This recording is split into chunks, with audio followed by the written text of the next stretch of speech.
Hagrid was enormous and looked like a woodsman come to life. Seamus and Dean were a little frightened, but Loren seemed to know him, so they let Hagrid handle them with resigned expressions. Loren walked beside them, grinning as he introduced everyone. On your right is Seamus Finnegan, Harry's and my roommate. On your left is Dean Thomas, our classmate. And this big fellow is Hagrid, a friend of Harry's. Hagrid carried the two boys effortlessly, scolding as he ambled. You little rascals, don't be like those Weasley brothers. I can't have too many of you mucking about. Then he threw them up and caught them again. Seamus and Dean shrieked at first, but after a few tosses, they began to enjoy it, cheering every time they sailed into the air. Hagrid laughed. Knew you'd like it. Fang used to play like that when he was a pup. Loren felt a little uneasy but didn't say anything. Hagrid led them to his hut and set the boys down. Stacked neatly were tree trunks, 2 or 3 times as thick as Loren's waist. Hagrid picked up an axe nearly as big as Loren himself and began chopping wood into logs for the fire, asking them to help stack it. Hagrid chopped while Loren and the 2 others carried and piled, but Hagrid worked much faster. The 3 chatted as they hauled wood. I heard there are centaurs and unicorns in the Forbidden Forest, Dean said, eager to see them. Hagrid split another stump with a swing of his axe. They're not creatures to be trifled with. Best stay away. There are plenty of animals in there that would kill you quick enough. Listen to the headmaster and the professors. Don't go near the forest.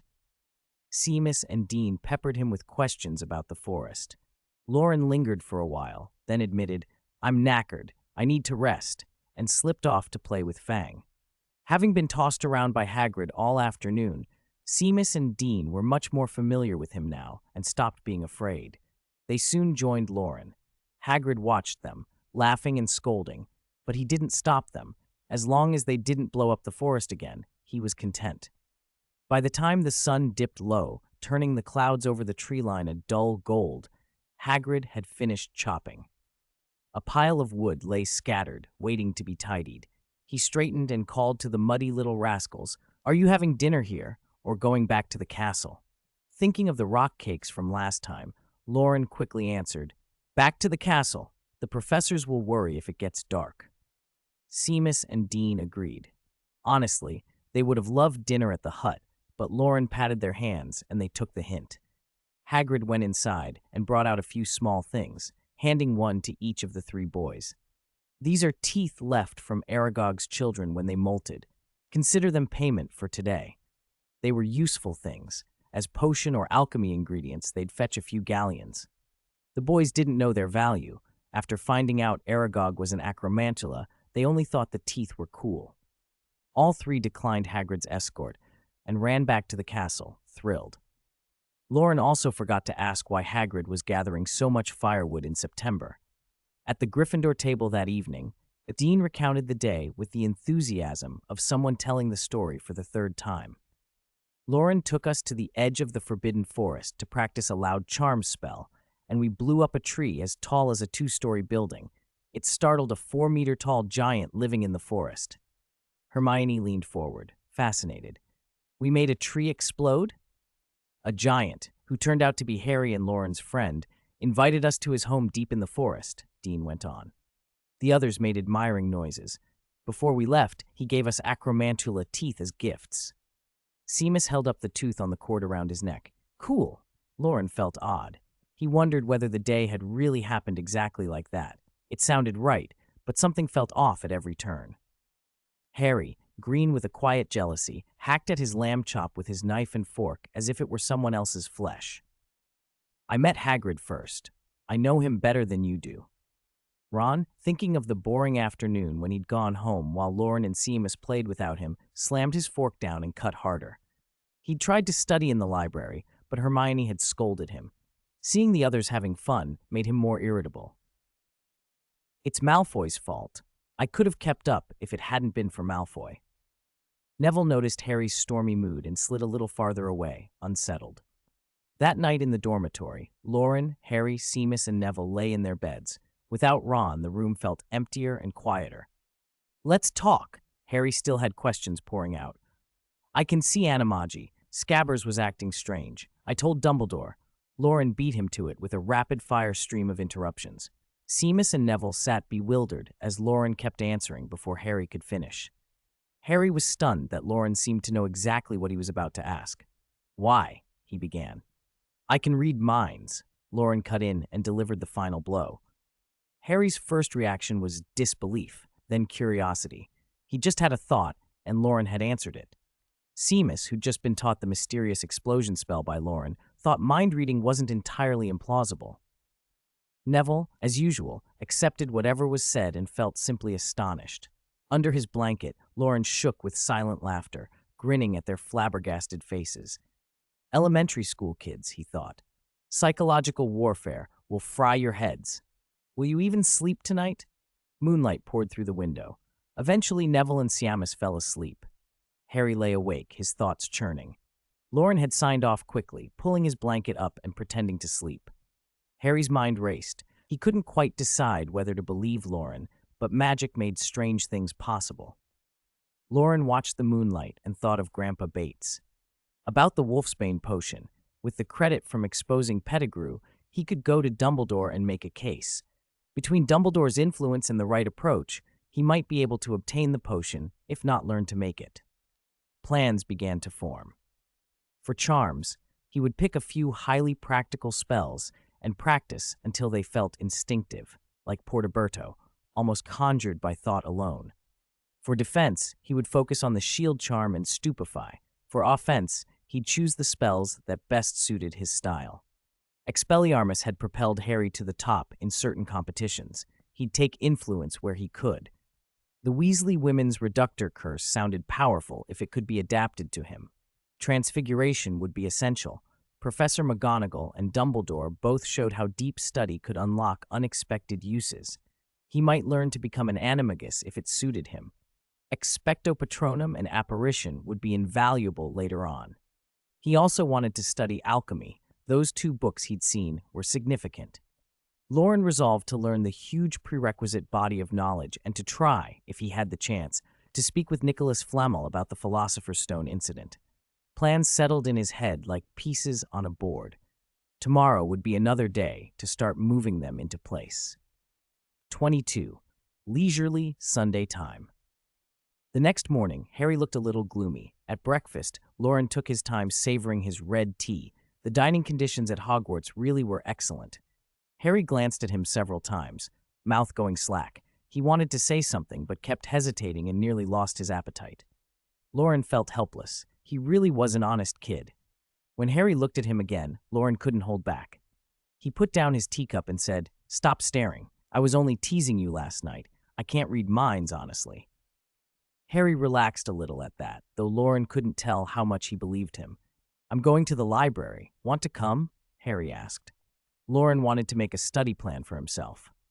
Harry wasn't keen on studying, but Ron wasn't around and there was nothing else for him to do alone. "Fine," Harry said with a sigh. "I haven't really started my homework yet." Loren wrapped a few tarts in some paper and tucked them into his pocket. "Which subjects?" "All of them," Harry replied, sounding inexplicably proud. One tart slipped off the plate and fell. The Hogwarts library sat on the castle's second floor, endless shelves marching away in rows until they seemed to shrink into the distance. Loren suspected some kind of charm had been used. Inside it felt far larger than it looked from the corridor, packed with tens of thousands of books. The library had accumulated volumes over generations of students and professors, including rare editions no longer printed. The board allocated funds each year for new purchases. Apart from the Ministry of Magic, few places could rival Hogwarts in the size of their collection.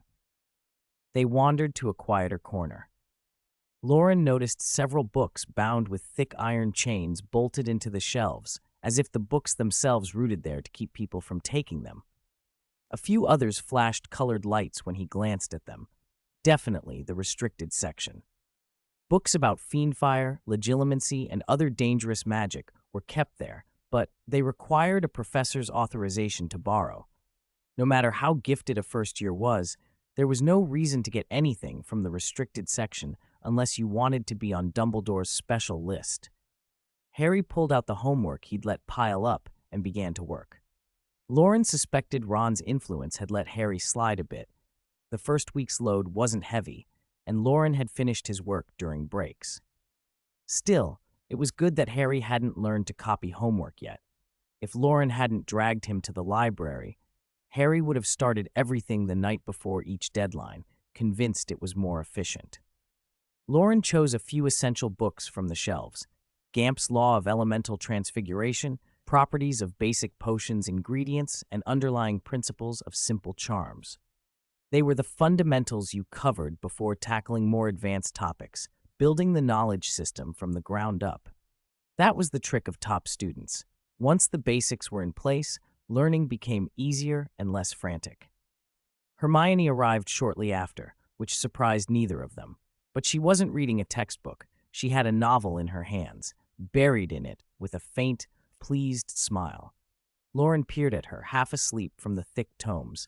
She flashed her cute, prominent front teeth in a grin, then pressed her lips together. Loren read the cover out loud. Wanderings with a Werewolf? Hermione looked up, still pleased. Yes, I saw you bought it at Flourish and Blots, and the library had a copy, so I thought I'd read it. I bought it hoping to find information about werewolves, Loren said. But it doesn't have any. It's mostly the author talking about himself. Hermione frowned. She liked the book. Quietly, so they wouldn't be shushed, she leaned closer. Why do you say that? The stories are exciting, and the author claims they're based on his real experiences. Loren pulled back at the sight of her thick, determined eyebrows. There's almost no practical information about werewolves. Most of it is the author boasting about how brilliant and brave he is. If the adventures weren't genuinely exciting, the book would be terrible. His narcissism leaks out of every page. He didn't mention what he knew, that Lockhart had obtained those adventures through deceit and theft. He'd figured out Lockhart was a fraud when he bought the book, but he had still hoped there would be something useful for Bates. Instead, he had been distracted by the author's smile. Hermione reconsidered. Immersed in the story, she hadn't noticed the self-praise, but stepping back, it did seem to be true.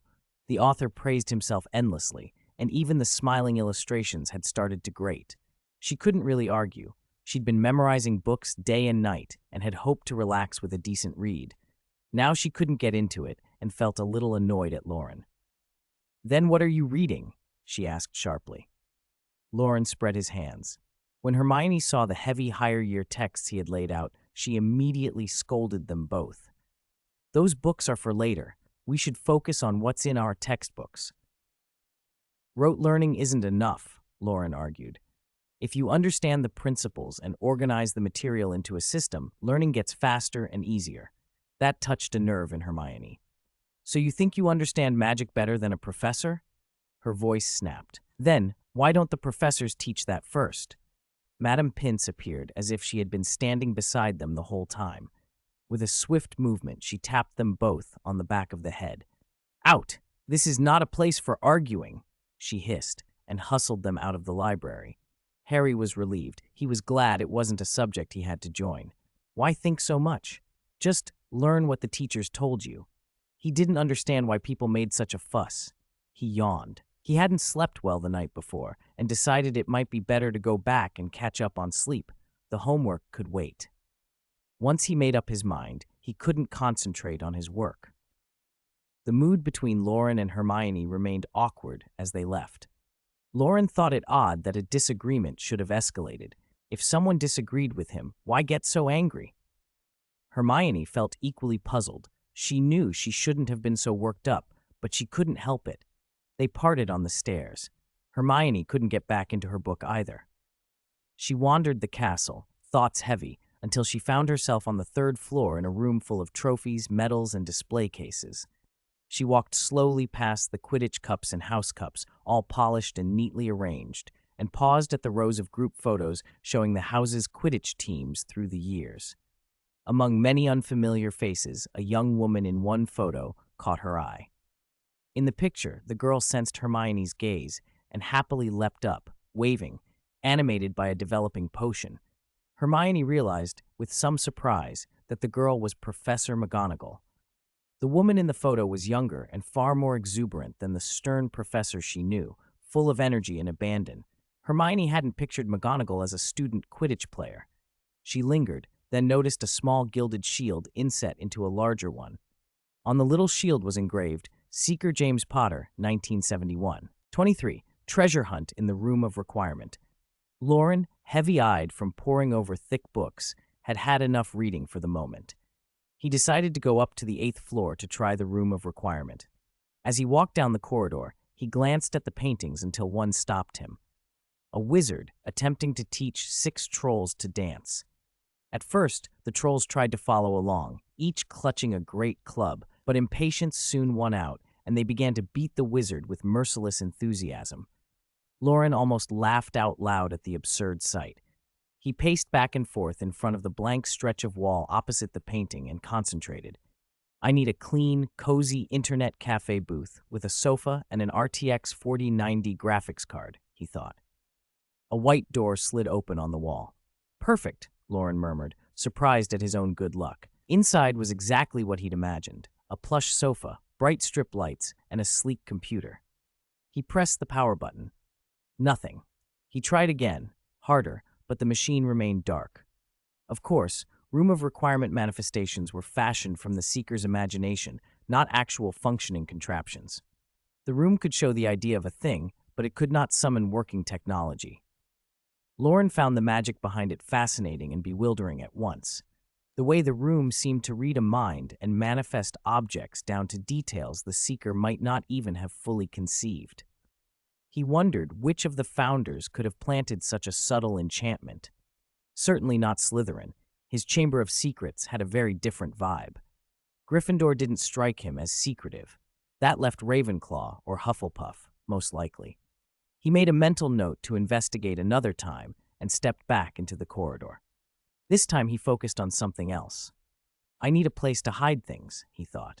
When the door opened again, the Room of Requirement had become a vast, cluttered repository. Mountains of books, piles of old furniture, dented metal pots, battered suits of armor, and shelves of odd magical paraphernalia filled the space. Many of the objects threw off faint iridescent glows, but one light stabbed through the jumble, a bright, steady blue. Loren pushed through the clutter toward the glow and found a suit of ancient armor crowned with a diadem.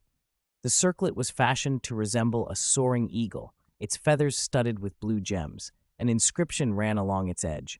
Wit beyond measure is man's greatest treasure. Loren's heart skipped. It was Ravenclaw's diadem. He knew the story. Lord Voldemort had turned the famous diadem into a Horcrux and had hidden it after Albus Dumbledore rejected his application for the Defense Against the Dark Arts position a decade or more ago. In the movies, it had looked as if it had been destroyed by fire, but Voldemort had always been thorough.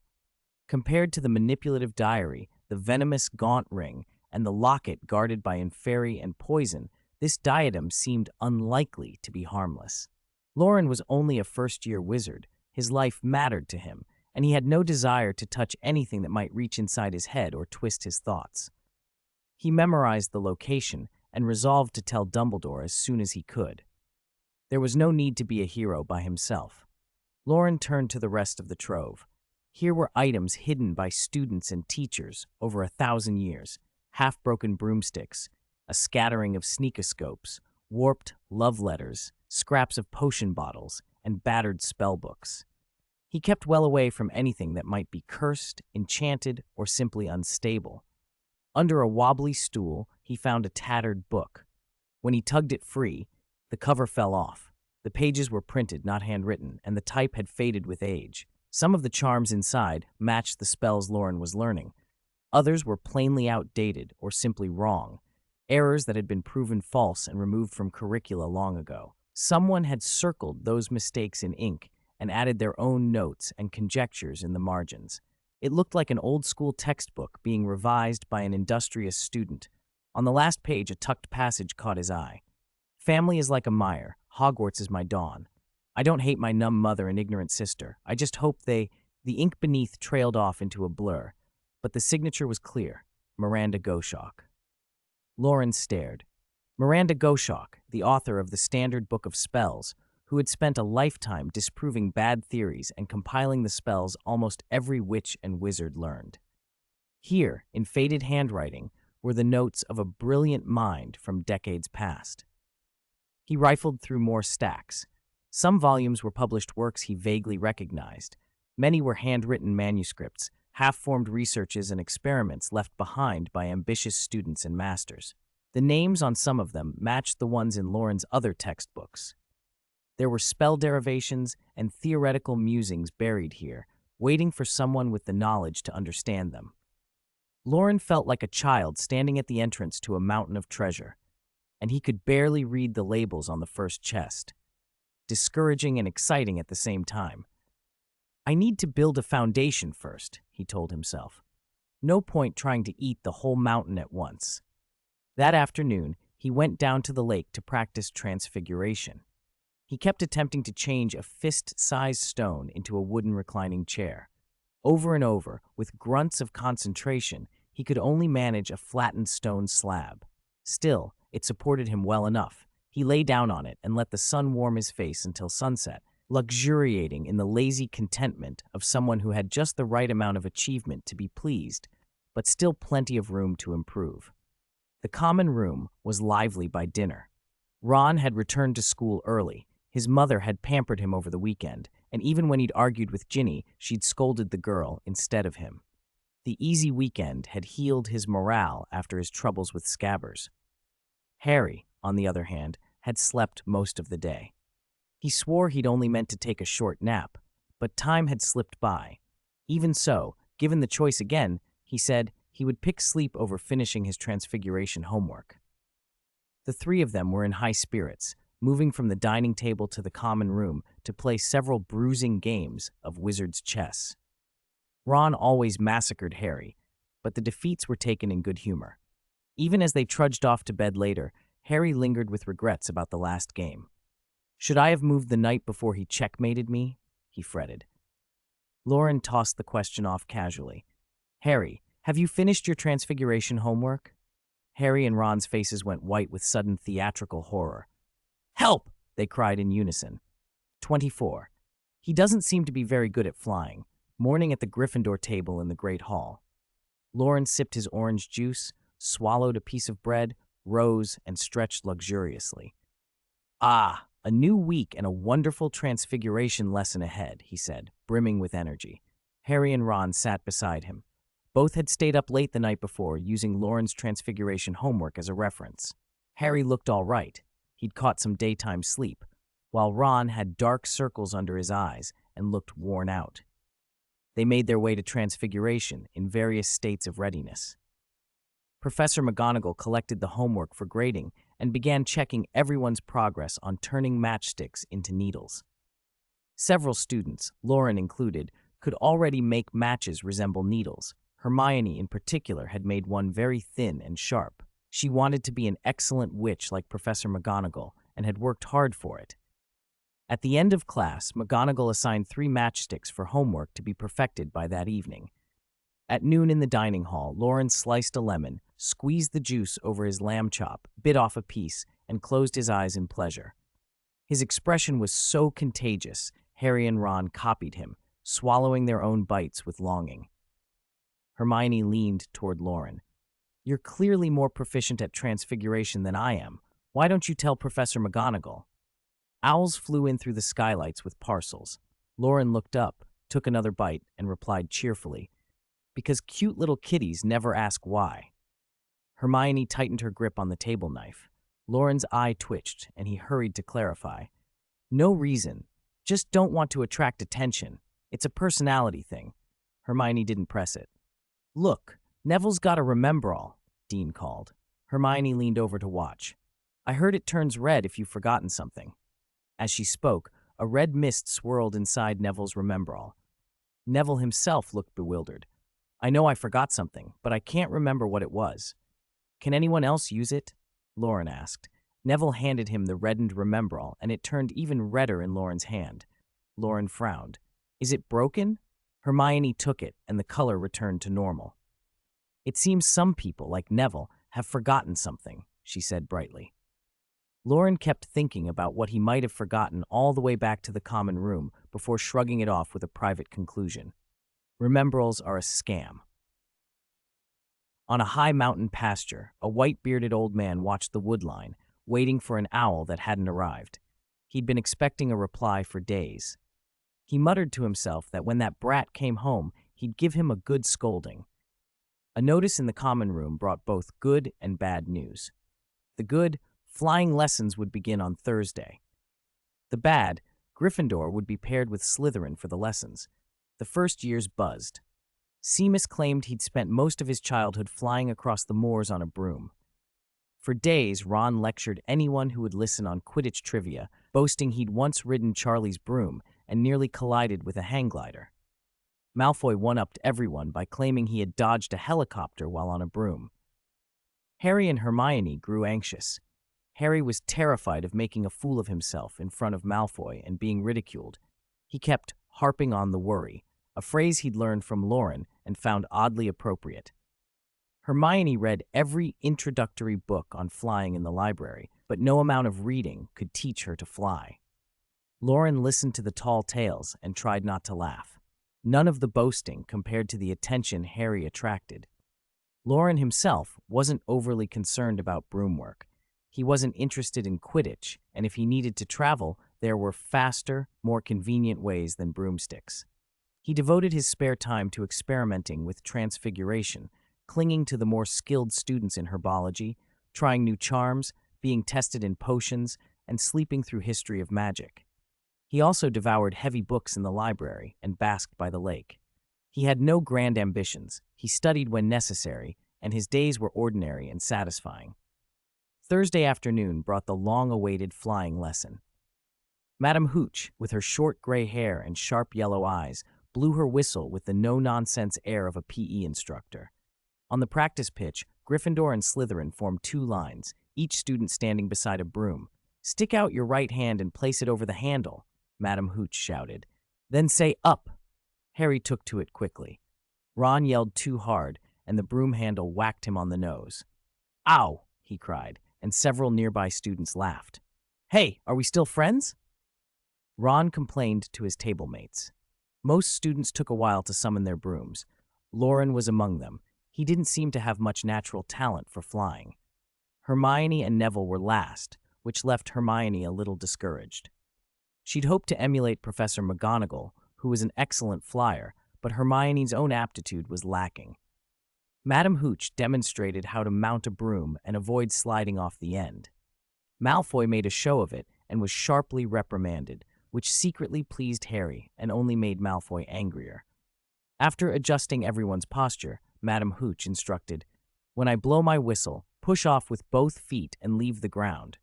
Push hard, hold the broom steady, rise a few feet, then lean slightly forward and come down vertically." Loren had been keeping an eye on Neville. Neville was timid and forgetful, but kind and eager to help. If Loren asked him to carry books, Neville would do it happily. Loren remembered Neville's last potions class, when the boy had had a particularly rough time, and he thought the timid boy didn't need any more bad luck. "Listen for my whistle. 3, 2, 1. Neville panicked and shot off at once. His broom barely left the ground before Loren grabbed the back of his robes and yanked him down. Neville tumbled to the floor as the broom shot upward, then flew into a tree and snapped in half. Neville stood trembling, cold sweat on his brow. He repeated over and over, "Thank you, thank you, thank you." Dean and Seamus retrieved Neville's remembrall and kept talking to him until he calmed down. Madame Hooch wasn't angry. She fetched another broom, but Neville refused to try again. The rest of the class carried on. Many who had seen the crash felt shaken, but didn't say so. Hermione felt nervous. Flying didn't come easily to her either, but she gritted her teeth and kept going. After several more vertical takeoffs and landings, most students' nerves eased. Neville's accident looked like a fluke, and broomsticks didn't seem so dangerous after all. Madame Hooch allowed everyone to fly at will across the pitch, though not higher than a third-floor window, and went over to comfort Neville, trying to coax him into giving it another go. Neville only kept shaking his head. 25. An accident happened. Up in the air, Harry found that flying was much easier than he'd imagined, almost like walking or running.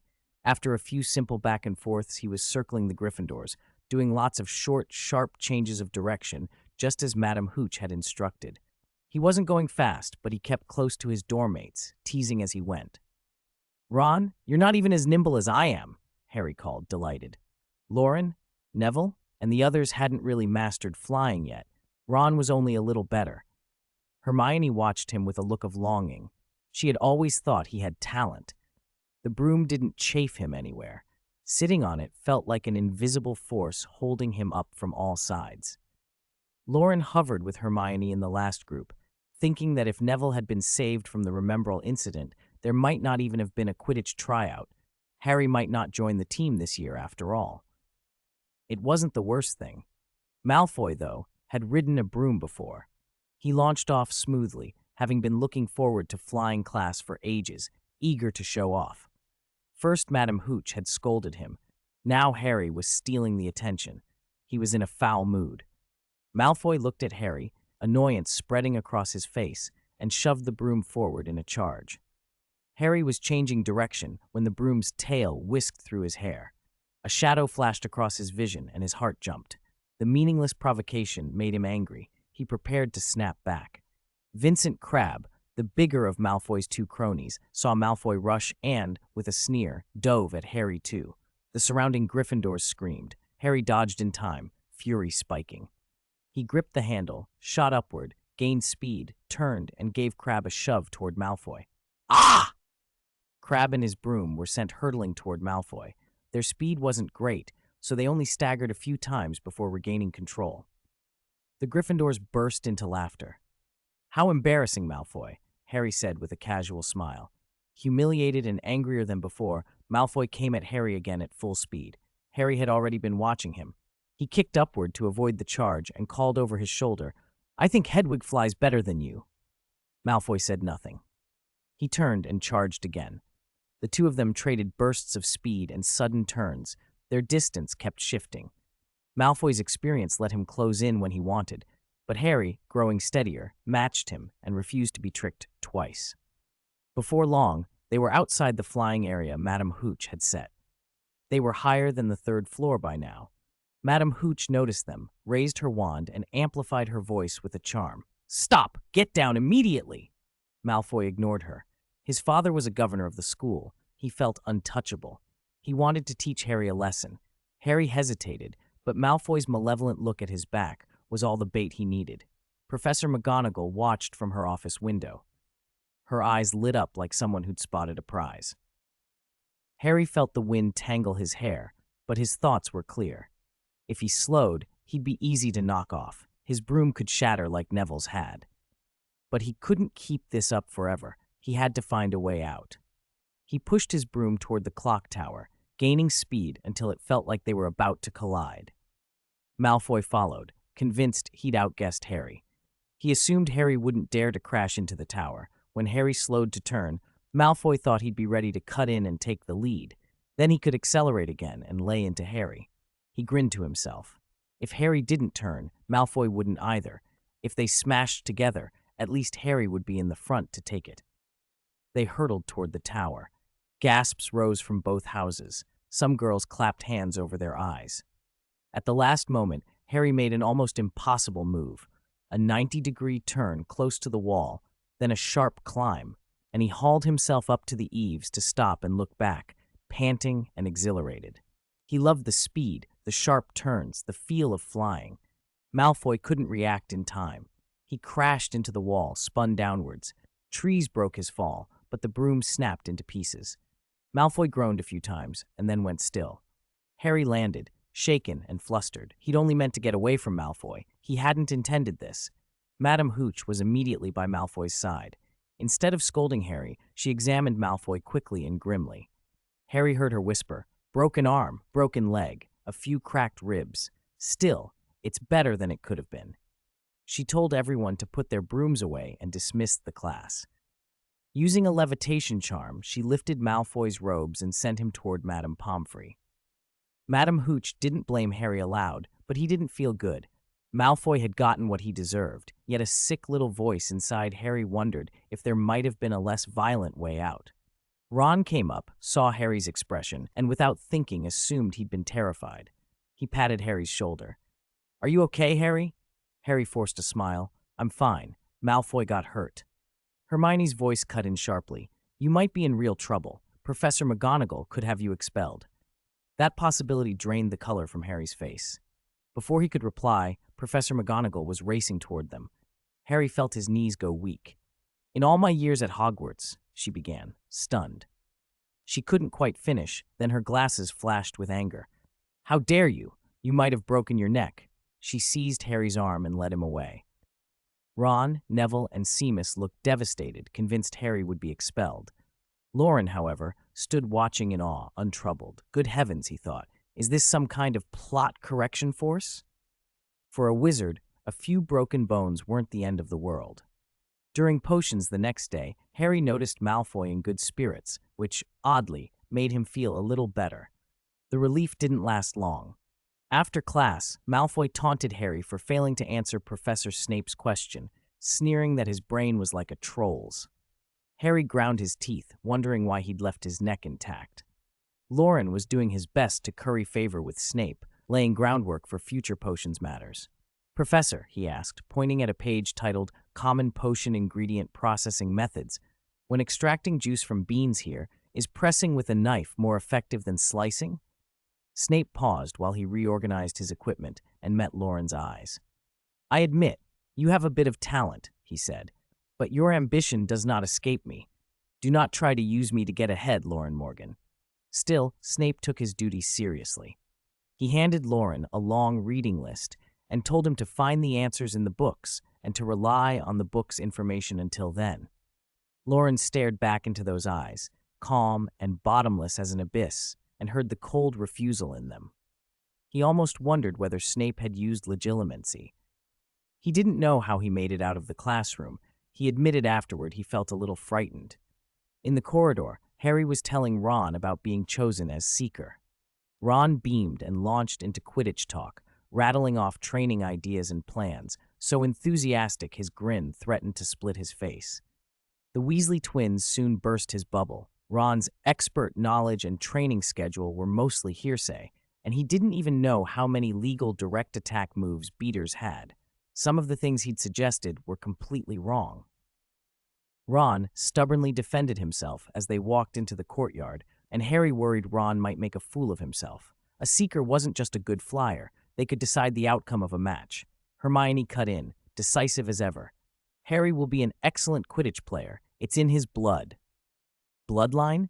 Harry said, puzzled. She led them to the trophy room and pointed to a shield engraved, Seeker, James Potter, 1971. Ron blinked. You never said your dad was a Seeker, Harry. Harry laughed, a little embarrassed. I didn't know either. 20 years later, James Potter had played for Gryffindor. The coincidence made Harry feel strangely warm and connected. As the trio climbed the stairs, Harry teased, Even Hermione knows more about my parents than I do. I just saw your father's name, she said. She didn't mention that Professor McGonagall had been a Quidditch player too. It wasn't a secret, but she didn't feel the need to volunteer it. Suddenly, the staircase lurched and swayed, then dropped. The trio hissed together, This blasted staircase! It angled toward a door on the 4th floor. They pushed it open and stepped inside. The staircase pattern still confused them. If they didn't get out soon, who knew how long they'd be trapped? Harry led the way, Hermione at the back. The room plunged into gloom. In the center stood a strangely posed statue draped with cobwebs, giving the place a distinctly creepy air. Feels like we're in the wrong place, Ron whispered, shivering. This is the forbidden room on the 4th floor. Dumbledore told us at the start of term not to go in here. A sharp meow cut through the silence. A yellow-gray cat, Madame Norris, slipped out from behind some drapes. Harry was first to react. Madame Norris, run! Filch was rarely far from Madame Norris, and being caught by him never ended well. The cat chased the three of them until they reached a locked door. Panicked, they drew their wands. Hermione murmured, Alohomora. Brilliant, Harry breathed as the lock clicked open. They tumbled into the room and shut the door behind them, pressing their backs to the wood while Madame Norris's muse faded. After a moment's heavy breathing, Ron tried to joke and then saw what else was in the room. Merlin's beard, he said, voice trembling.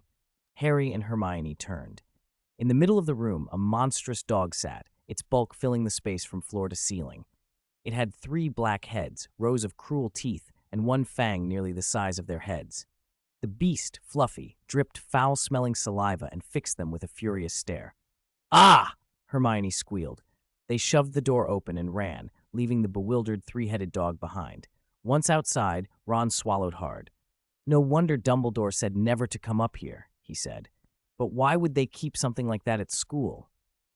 Hermione caught her breath and snapped. "Can't you see what it's standing on?"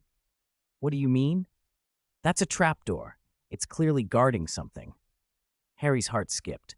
He remembered the small package Hagrid had taken from Vault 713 and was about to say so when Hermione cut him off.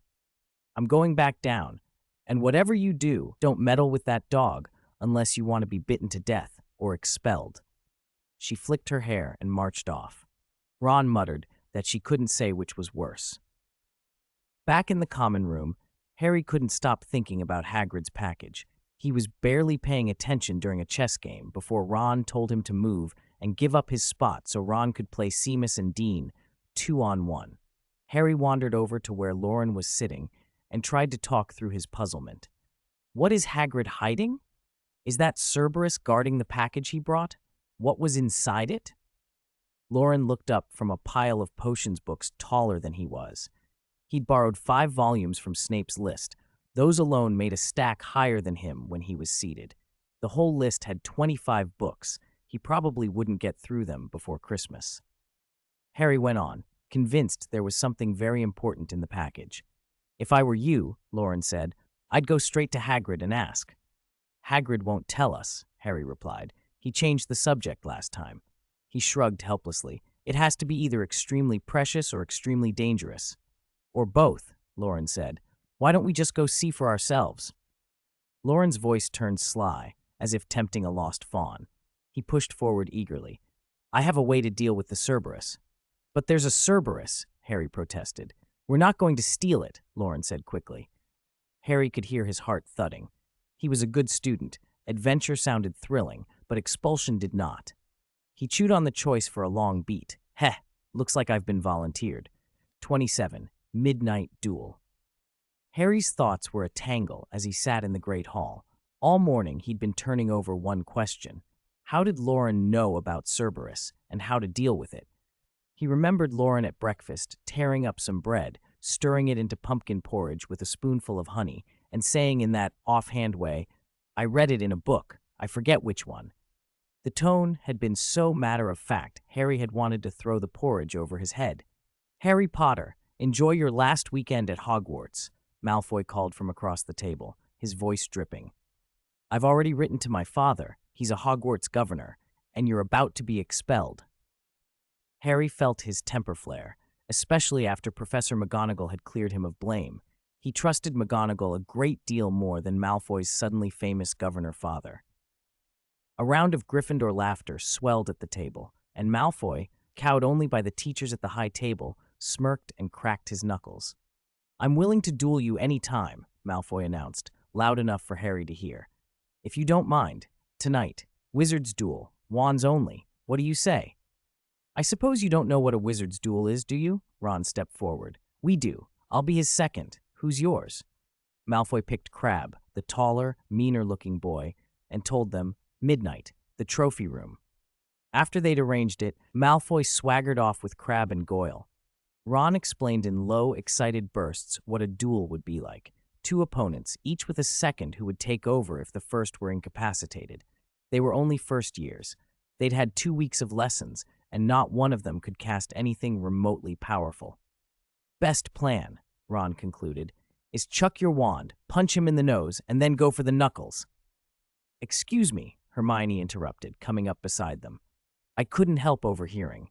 Malfoy is pure blood. He might know some nasty curses. If it comes to a fight, the 2 of you together won't be able to stand up to Crabbe. Most importantly, you absolutely can't wander the castle at night," she went on. "If you get caught, how many points will Gryffindor lose? And you'll be found. Don't be selfish." Loren, sitting next to them, let out a contented burp. "I think Hermione has a point." Harry and Ron looked at one another as if they could ignore the lecture. They slipped away to the common room to plan. At 11:30, the dormitory was quiet. Ron and Harry crept through the portrait hole. A thin line of embers glowed in the fireplace, the armchairs like dark lumps in the half-light. Just as they reached the portrait, a voice came from the armchair nearest them. "I can't believe you're doing this, Harry." With a pop, a lamp burst into light. Hermione stood there in a pink dressing gown, eyebrows drawn together. "I'm going to tell Percy. He's a prefect." Harry and Ron exchanged looks, then ducked through the fat lady's portrait and out into the corridor, ignoring the portrait's offended little sigh. Hermione, furious, followed. "Don't you care about house points? I earned them, from the professors." She sounded like a lioness defending her cubs. "We're not arsing about," Harry snapped. Suddenly a snuffling sound came from the darkness. "We weren't discovered by Madame Norris, were we?" Ron held his breath. It wasn't the cat at all. Neville Longbottom lay curled on the floor, asleep. He woke with a start as they came near. "Thank goodness," he whispered. "I thought I'd been locked out. I lost the note with the password." That had happened before. When Neville didn't make it to bed, Harry and Ron used to get up and let him in. Sometimes the Weasley twins returned from their nocturnal exploits with him. It hadn't happened since Neville had his Remember-All, but tonight it had. "Quiet, Neville. Tonight's password is Pig Snout," Harry said, nodding to the empty space where the fat lady should have been. The portrait was bare, the painted figure gone. "The fat lady's visiting again," he whispered. Older students had told them the fat lady often disappeared to visit other portraits when no one was there to open the common room door. She talked opera and bel canto with them and returned within an hour or so. "Ron and I will go to the duel," Harry decided. "Hermione, you watch Neville and stop fretting." Hermione was not convinced. She wanted to make sure the pair wouldn't get them all into trouble with Filch. Neville also didn't want to be left alone. In the end, they decided to go as a group. 5 together would be safer than 2, and might deter Malfoy from trying anything clever. They padded through the castle on tiptoe, every footstep swallowed by the night. The portraits were not all asleep. A gasped squeal here and there made them jump. The Bloody Baron unnerved Neville, and Sir Nicholas dangled from the rafters, head hanging as usual.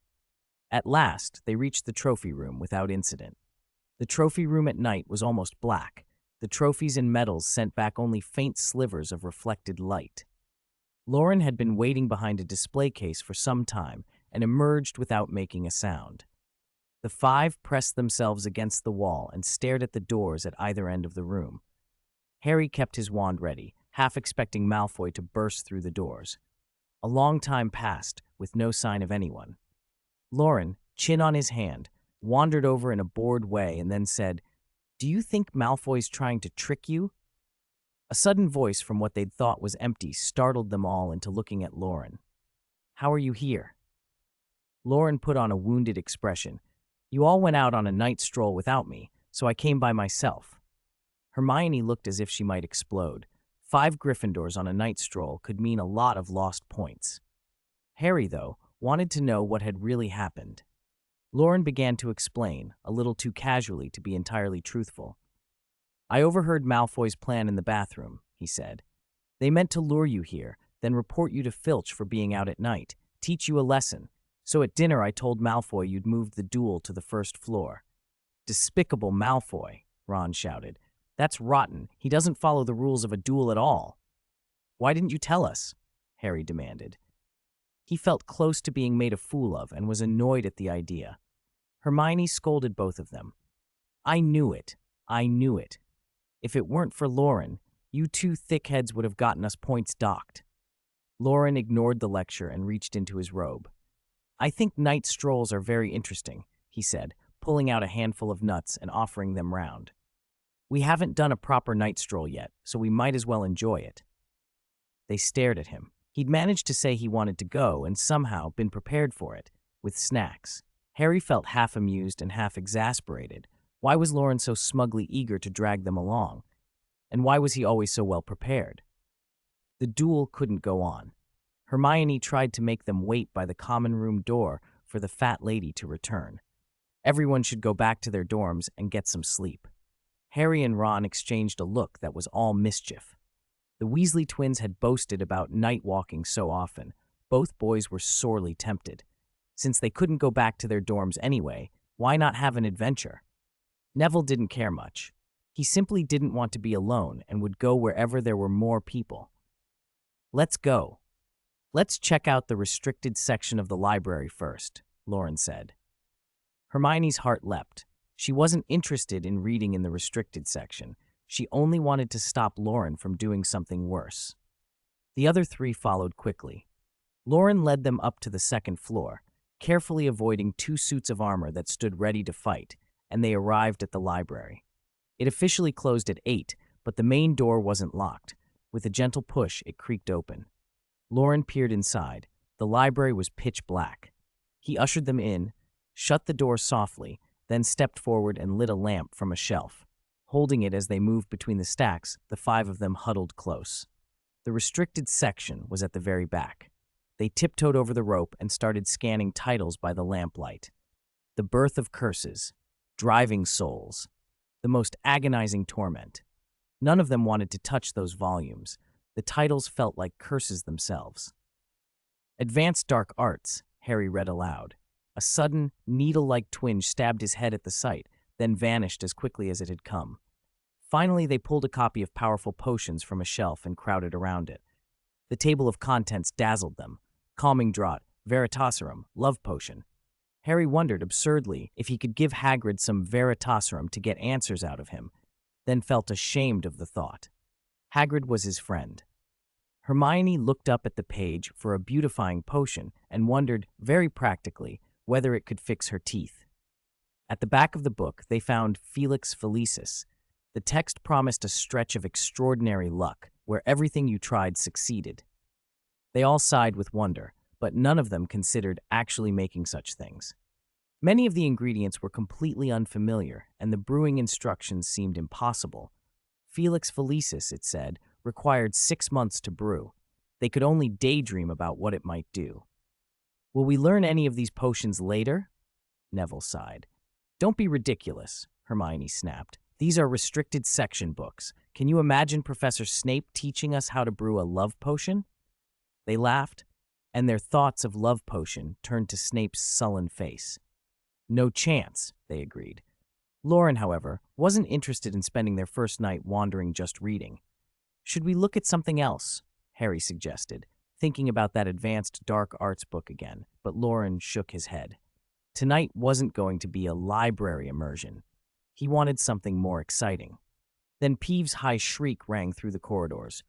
"Come on, Filch! Come and catch me!" Things shattered, noises of objects being hurled, doors banged. Filch was on the move. If they were caught, they'd be looking at expulsions. The five of them huddled so close, they could hear one another's breath. Ron and Neville went completely blank. "Shh!" Loren urged and blew out the lamp. They crept from the restricted section and crouched behind the first bookshelf near the entrance. Filch didn't track Peeves all the way. He was convinced that the prank was a diversion. The Weasley twins had used that very trick in their first year, and that first years would try the restricted section. He left Madame Norris downstairs and came up himself, only to meet Peeves on the stairs and get tangled up in more trouble. Peeves dashed off, and Filch pushed the library door open to check. The stacks made it too dark to see much. As Filch walked toward the back, the five of them slipped behind another row of shelves and managed to edge past him and out of the library. They ran without stopping until they found an empty classroom, rushed inside, and slammed the door. For a long moment, they simply listened to their own pounding hearts. They had almost been expelled. As their breathing slowed, they grinned at one another in the kind of silent, guilty joy that builds instant friendships. They began to look around the abandoned classroom. It was like any other, rows of desks, the teacher's table, except many desks and chairs were piled against the walls, casting long, dark shapes. An overturned wastebasket lay in the corner. The most striking thing was a large mirror set in the middle of the room. It was grand, nearly ceiling high, in a gilt frame with 2 clawed feet at the base. Across the top was carved a line of words, Erised stra eruoit ube cafruoit on woes. Loren read it aloud. Hermione's mind immediately sorted the pattern. Read backwards, it said, I show not your face, but your heart's desire. What does that mean? Ron said helplessly. No one answered. Ron stepped directly in front of the mirror and gaped. Oh, he cried. I see myself a bit older. Head boy, captain of the Quidditch team, holding the house cup and the Quidditch cup. This is a mirror that shows the future. Ron beamed foolishly. But the others, watching from the side, realized it was all a matter of where you stood. They tugged Ron aside, protests muffled, and took turns looking into the glass. Harry's breath stopped cold the moment he leaned forward. In the mirror stood people he had never seen alive. His parents, and behind them more than 10 faces, all bearing features that were familiar in a way he couldn't name. It was as if a whole family cluster stood there, reaching back through time, and for the first time Harry felt seen by them. Hermione saw herself, brighter than she had ever been. Exam papers covered with top marks, Professor McGonagall and her parents smiling and praising her. Neville's face crumpled as he looked. In the mirror were his parents, well and whole, such as he had never known, standing around him with his grandmother. He broke down and wept. The rest of them, when Loren explained that Neville's parents were in St. Mungo's after having been driven mad by Death Eaters, felt a quiet, sharp sorrow. They moved Neville away from the glass and sat with him until his tears stopped. Hermione asked Loren what he had seen. He hesitated, then said quietly that he had seen relatives. What he described was strange, a private internet cafe room, a sofa with Grandpa Bates sitting on it. It made no obvious sense, and he looked at the mirror with a puzzled, almost painful longing. The others watched him, but only Harry lingered long over the images the mirror showed him. They stayed until late. Harry did not want to leave at first, clinging to the reflected glimpse as if it could keep him safe. Sleep eventually won him over. Loren gathered them and dragged him back to the dormitory. Loren was the last to leave the classroom. As he closed the door behind him, he glanced into a shadowed corner and almost stumbled back. Something there, an orb shaped like a human silhouette, shone with a fierce red light that flared as he entered. It had nearly blinded him for a second. Loren swallowed hard, then hurried away, the image catching at the edge of his mind as the corridor swallowed him up. 29. Nicolame's story. The story of the second Flamel. Loren never imagined that 5 minutes ago he had been at Hogwarts and now he was walking down a narrow Devon lane. It had just rained. The air smelled damp and clean. That morning, Professor McGonagall had found him in the library and taken him to see Dumbledore. Loren assumed the business with Peter Pettigrew had finally been settled, but in a blink, Dumbledore had brought him here. "Nicholas wants to see you," Dumbledore said, breathing in the rain with a pleased expression. "Nicholas Flamel, why does he want to see me?" Loren asked. "He doesn't want his legacy to remain sealed for too long." Dumbledore walked beside him, explaining as they went. "When he saw you in Hampshire, he thought you would end up at Hogwarts, so he asked me to watch what kind of child you are. If I thought you suitable, I was to bring you here. If not, well, then you would have to explore those 2 books on your own." "So those 2 books really were sold to me by him?" Loren asked. He had suspected as much. Dumbledore already knew he had the Book of Abraham and the explanation of hieroglyphic symbols, and yet it still felt strange. Why would Nicholas Flamel of a remote town set up a little stall and sell those books for a price Loren could just afford? Dumbledore seemed to read the rest of his questions. "Why not ask him yourself in a moment?" he suggested. When Loren hesitated, Dumbledore added, "From the moment you told me about Scabbers, you proved yourself. Then you brought me more surprises. Willing to trust, yearning for knowledge, valuing friendship, and most importantly, having love in your heart. These are all precious qualities." Loren snorted inwardly. Surveillance dressed up in noble language sounded far more respectable. Last night's mirror. He still remembered the figure brimming with power, the one who had likely decided after hearing Loren had seen his family in the Mirror of Erised could not be far from the reason they were here. Dumbledore smiled at his thoughts.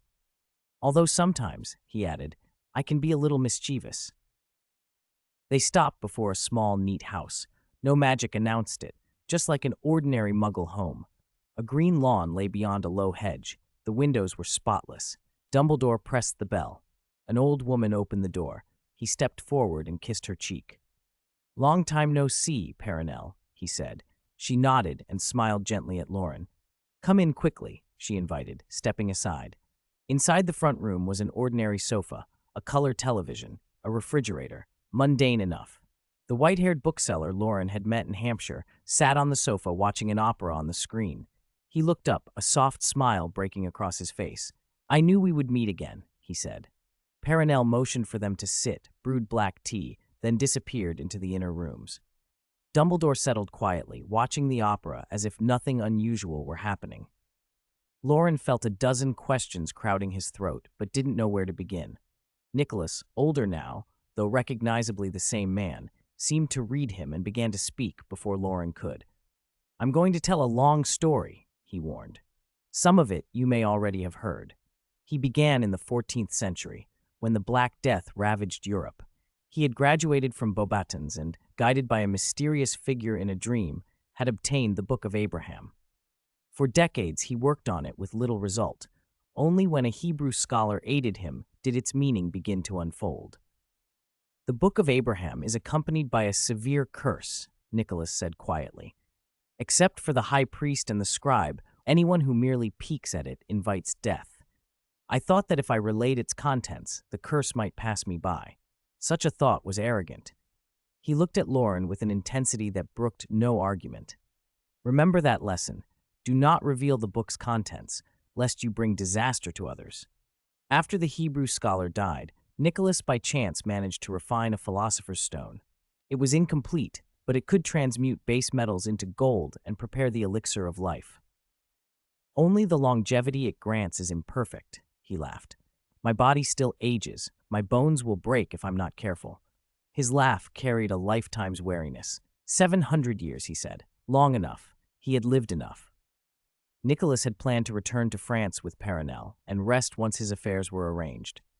Before that, though, he wanted to pass on what he had learned. Hundreds of years of study had produced not only alchemical work on the stone, but discoveries in many other fields. With ample time, anyone can become a scholar, he said. He compiled his alchemical knowledge, travel notes, and autobiography into a work, The Explanation of Hieroglyphic Symbols, intending to place it in the Beauxbatons library for a future scholar to find. The cursed Book of Abraham he left to fate. That plan held until a year ago, when the same mysterious figure returned in a dream, telling him to go to Hampshire and give the book to a 10-year-old child. Nicholas took it as fate.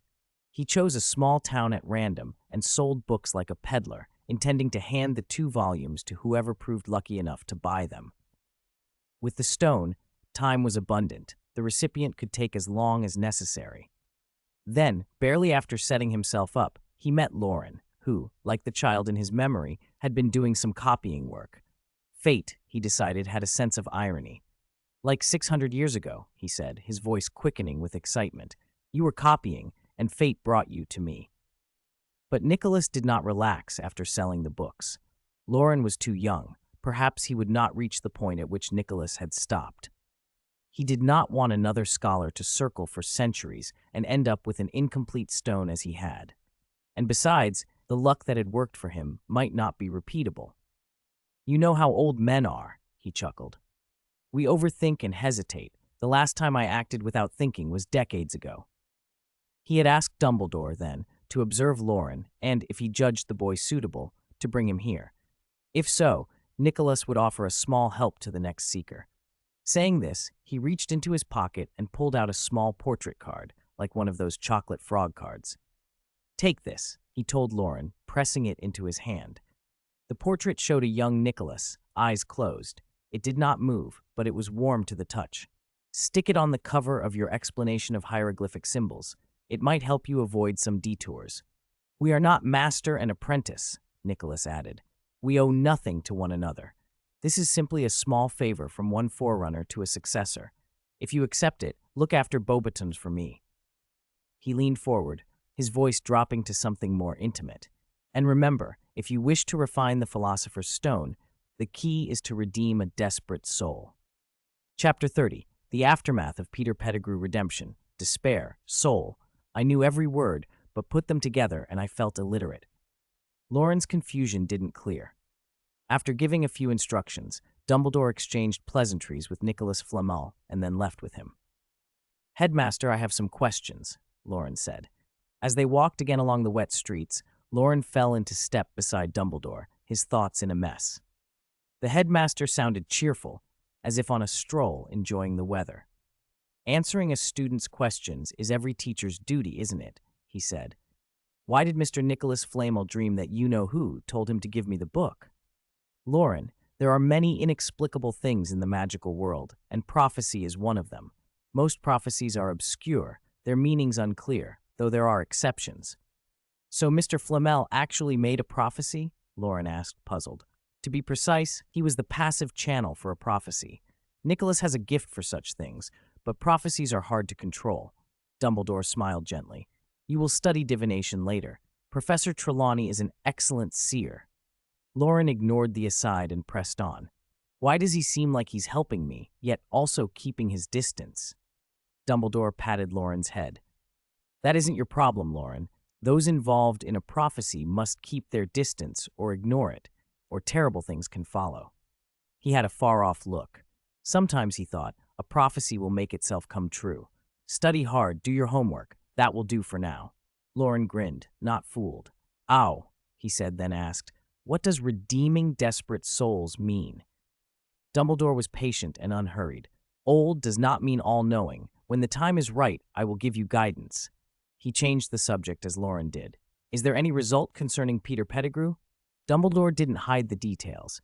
He told Loren how the Ministry had at first blamed Sirius, while Peter's hiding at the Weasleys was treated as a separate matter. But with the help of an old friend, Moody, Peter confessed that he had defected to the Dark Lord 10 years earlier, staged his death, and fled. The truth, Dumbledore explained, was messier than headlines suggested. Peter had claimed he'd hidden at the Weasleys to escape Death Eaters, convinced they were still after him. Moody saw through him. Moody had taken Peter alone to an empty room deep in the Ministry for an afternoon. The Auror on duty reported that Peter had been arguing loudly at first, but within minutes, the defiance had broken into wails. After less than 5 minutes, he began begging for mercy. The Auror didn't hear Moody ask any questions, only the sound of Peter's cries, which went on for hours. When a newly assigned Auror finally pushed the door to call Moody to dinner, he found Peter snotty and tear-streaked, begging that madman be kept away from him, and then, in a rush, confessing everything from that year. Moody handed the matter over, and on his way out, muttered, I thought he'd be tough. Bah, a cowardly scumbag. Strangely, Peter bore no injuries, and the Ministry found no evidence of extraordinary magic by Moody. The prior incantato showed only that a few Lumos spells had been cast the day before. Once Peter was in custody, the Aurors re-interviewed Sirius. At first, Sirius was uncooperative, silent, hollow-eyed, almost empty. Some Aurors suspected the Dementors had drained him, but when they told him Peter had been arrested, he seemed to wake up, as if reborn, and quickly gave his testimony. It matched Peter's account in most details. Fudge believed the whole affair was a miscarriage of justice left over from the previous administration. Finding the real culprit and clearing Sirius would raise the Ministry's standing and, Fudge hoped, might bring the Black family to contribute funds to the Ministry coffers. Dumbledore, however, only sighed. The aftermath of the war was chaotic. I overlooked things about Sirius, he said, the guilt evident in his voice. He had been occupied with consoling victims' families, punishing Death Eaters, and negotiating with pure-blood families for compensation and reconstruction. Sirius's imprisonment had been partly Dumbledore's fault. His laughter at the crime scene and lack of a defense had led to his arrest. There'll be a public trial next Wednesday to announce Peter's sentence. Sirius should be freed then. Loren thought the outcome reasonable and imagined Harry would be relieved, though Ron might lose his wand. They talked until they reached a sweet shop. Loren had expected something more portentous. For a moment he wondered if this was some secret Ministry liaison. Instead, Dumbledore produced pounds, handed them to the clerk, and said, the usual, bit of everything, and extra hazelnut chocolates. The clerk chatted familiarly as he packed the sweets. Loren's jaw dropped. So all this time they had been walking to buy candy? Dumbledore was over 100 years old. Did he have to be this childish? Dumbledore saw Loren's expression, picked up a peppermint, and put it in his mouth. Muggle candy has its charms. I'm especially fond of their hazelnut chocolates. The cool, refreshing peppermint spread over Loren's tongue and made his mouth water. He closed it quickly and savored the sweetness. After the shop, they slipped into an empty alley. Dumbledore fed one hand into the bag of sweets, took Loren's hand with the other, and murmured an incantation Loren didn't recognize. In an instant, they were back inside the headmaster's office at Hogwarts. Perched on Dumbledore's desk was a bird with flaring red plumage, Fawkes, the phoenix. It had a golden tail feather, but to Loren's eye was oddly ungainly. Fawkes let out a sharp squawk that sounded, to Loren, like a scolding. "Goodbye, headmaster." Loren hurried away, as if the bird might peck him. Dumbledore chuckled as Loren fled, picked a sweet from the bag, and offered it to Fawkes. He smoothed the phoenix's feathers, brushing off powdered sugar, and Fawkes squawked at him too. 31. Nico's Book of Fantasy. There weren't many people in the Gryffindor common room, so Loren greeted the few faces he knew and went back to his dormitory. He pulled the black suitcase from under his bed. The house elves cleaned every day, so the case was spotless. Loren took out the two truly bottom-of-the-box books and sat cross-legged on the carpet by the window, studying them in the sunlight. The cover of an explanation of hieroglyphic symbols was almost entirely dark, the title laid out plainly, and Nicholas Flamel's signature in the lower right, no embossing, no ornament. Loren took the small card Nicholas Flamel had given him. The paper was thicker than ordinary parchment, with a frosted texture, like a Muggle business card, its background pure black.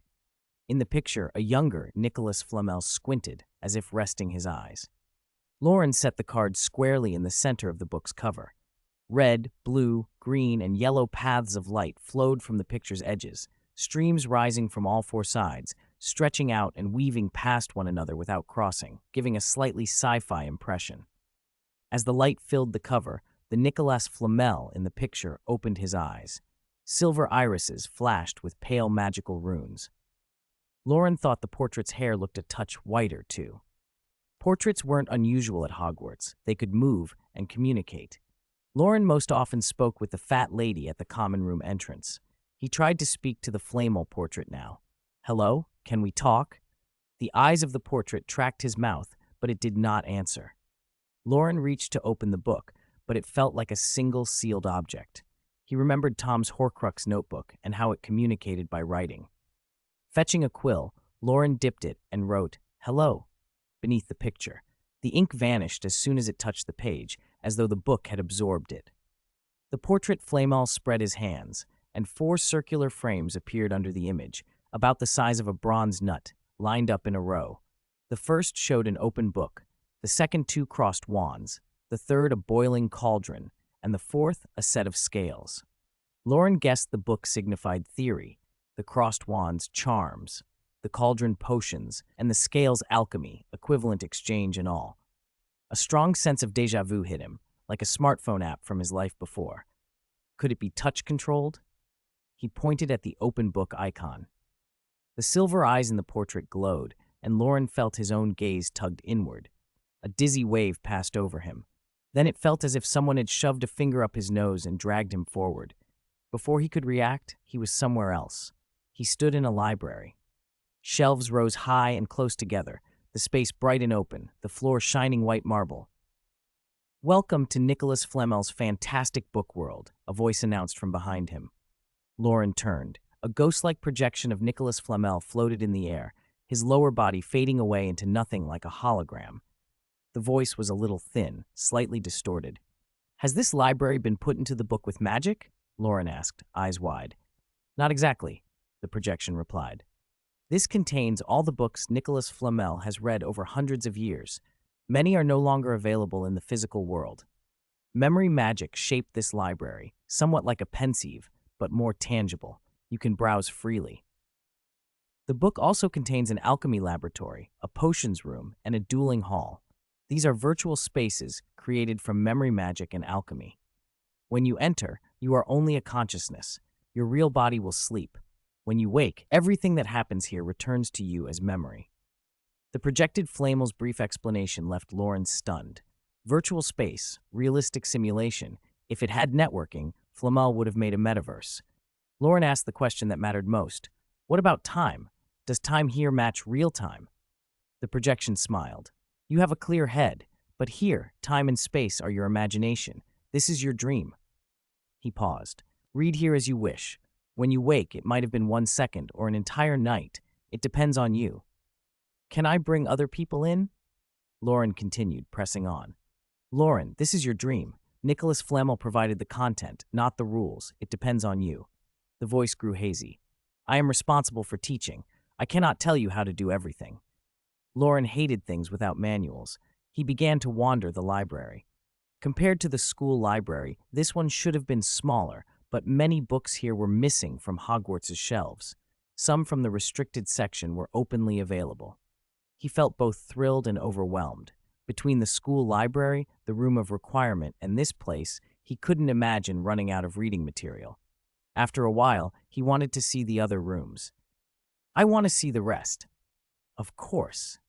Flamel spread his hands. The sound of imagined gears turning clicked in the air, and the scene slid away like a picture. The bright library became a classroom, high ceiling, gray stone walls, typical Hogwarts, but empty of desks or chairs. This is the dueling room, Flamel's projection said, a place to hone combat skills. Nicholas Flamel believes combat is essential for an alchemist. How do I practice? Will it spawn opponents? Loren looked around at the enclosed space, seeing the whole layout at a glance. The projection blurred, lights of red, yellow, blue, and green flowing over him. The colors reshaped into familiar faces. Professor McGonagall, Professor Quirrell, Professor Snape. Based on your impressions and Nicholas Flamel's data, I can transform into anyone to duel with you, and I can simulate multi-person battlefields. 4 professors, expressionless and floating, surrounded Loren. It was awkward and a little intimidating. So you can do group fights, Loren said, pointing out the obvious. The projection sounded pleased. Then it led him to the potions room and the alchemy laboratory. Both could simulate brewing and experiments. Materials were conjured from Flamel's memories and behaved with corresponding properties and effects. Anything Loren made would exist only within the memory space, not in the real world. As he finished exploring and prepared to leave the book, Loren turned back to the floating figure. What should I call you? The projection smiled. Call me Flamel. Loren blinked himself back into the real world and found himself lying on his side on the carpet, a pamphlet on hieroglyphic symbols resting by his hand. He rolled over and sprawled out by the window, letting the golden sunlight warm his face. It felt soft and ticklish and wonderfully comfortable. He stretched, trying to soak every limb in the light, closed his eyes, and let his thoughts drift. Today had been full of surprises. He'd known the little pamphlet and the Book of Abraham were important, but that had been all he knew. Even after realizing the book's section about the Philosopher's Stone was true, he hadn't been particularly obsessed. Whether it could turn lead into gold or grant immortality didn't excite him. Once he mastered magic, he planned to return to the Muggle world. A transmigrator's knowledge combined with magic would make making a living far easier than chasing alchemy. And immortality didn't appeal much either. Dumbledore had lived well over 100 years and then taken his own life. Who knew what eternal life as a wizard would really mean? If the stone could recreate a body from nothing, though, if it could, it might help Grandpa Bates. Dumbledore had intended to destroy the stone to keep it out of evil hands after Voldemort's first defeat, but he could be persuaded to loan it for a good cause. Dumbledore had shown no prejudice toward kind werewolves. He looked after Lupin, so confessing the situation and asking him to get a wolfsbane potion from Snape might let Grandpa Bates live comfortably through the school year. Grandpa Bates. The thought hit Loren like a cold splash. He had forgotten to write. It had been nearly half a term since school started, and he hadn't sent a single letter home. He imagined Bates' reaction, one long, violent wagging of a wooden stick across his backside. Loren shot up, grabbed paper and pen, and began to write in a rush. He gave a quick account of his days, reassured Bates that he was fine, and then launched into advice about his health. He suggested Grandpa Bates accept his age, consider buying a flat in a larger town so things would be easier, and lock himself away on full moon nights. After all, wizards did the same. The tone was blunt and irreverent. If Bates had been reading it in person, Loren would already be nursing bruises. At least Bates wouldn't be there to do anything about it. Next came the owlery. Loren left the castle and, asking directions along the way, found it tucked near the edge of the forbidden forest. Hundreds of owls nested there. Feathers drifted like snow, but the place was oddly peaceful. It was almost midday, and most of the owls were asleep. The shed didn't smell the way he'd imagined. A house elf kept everything tidy. With the elf's help, he located his little Hanch, the spectacled owl. The bird was noticeably plumper than when he'd last seen it, but otherwise Hanch was exactly the same, tucked into its tiny wooden box, bobbing its head. The owl startled when it saw him, bright-eyed, and flew clumsily to perch on his shoulder, giving his head a few pecks in a complaining, affectionate way. Loren laughed, stroked Hanch's feathers, and finally tucked the letter into a small pouch the owl could carry. After the house elf made the usual preparations, Hanch set off on its first mission. Loren made it back to the castle just in time for lunch. He polished off the last rib on his plate, glanced across the table, and noticed with some surprise that Harry was nowhere to be seen. Only Ron was still at the Gryffindor table, wrestling with a chicken leg. The two were usually inseparable. It was odd they weren't eating together. "Hey, Ron, where are your twins?" Loren called, grinning. Ron shot him a look, then swallowed a huge bite. "Don't start. He's been standing in front of that mirror all morning, grinning like an idiot. He made me bring him lunch." "Hermione and Neville both tried to get him away," Ron went on, rolling his eyes, "but he wouldn't listen to anyone." Loren felt a little annoyed. Dumbledore should step in, give Harry some guidance, and take the Mirror of Erised away. Coincidentally, Loren needed to find Dumbledore himself. He left the hall and headed for the headmaster's office. At the Gargoyle, Professor McGonagall was waiting. "The Ministry has requested Dumbledore's presence for some matters," she said. "He won't be back until Wednesday." Wednesday, he must be dealing with the public inquiry. Loren frowned. With no access to Dumbledore, he decided to check on Harry instead. On his way, he ran into Oliver Wood. The Quidditch captain looked flustered. "Harry's not at practice?" Wood asked when Loren told him where he was heading. "I've been waiting at the stadium. We're supposed to start basic drills. I need to show him the proper rules. He can't just fly without knowing what he's doing."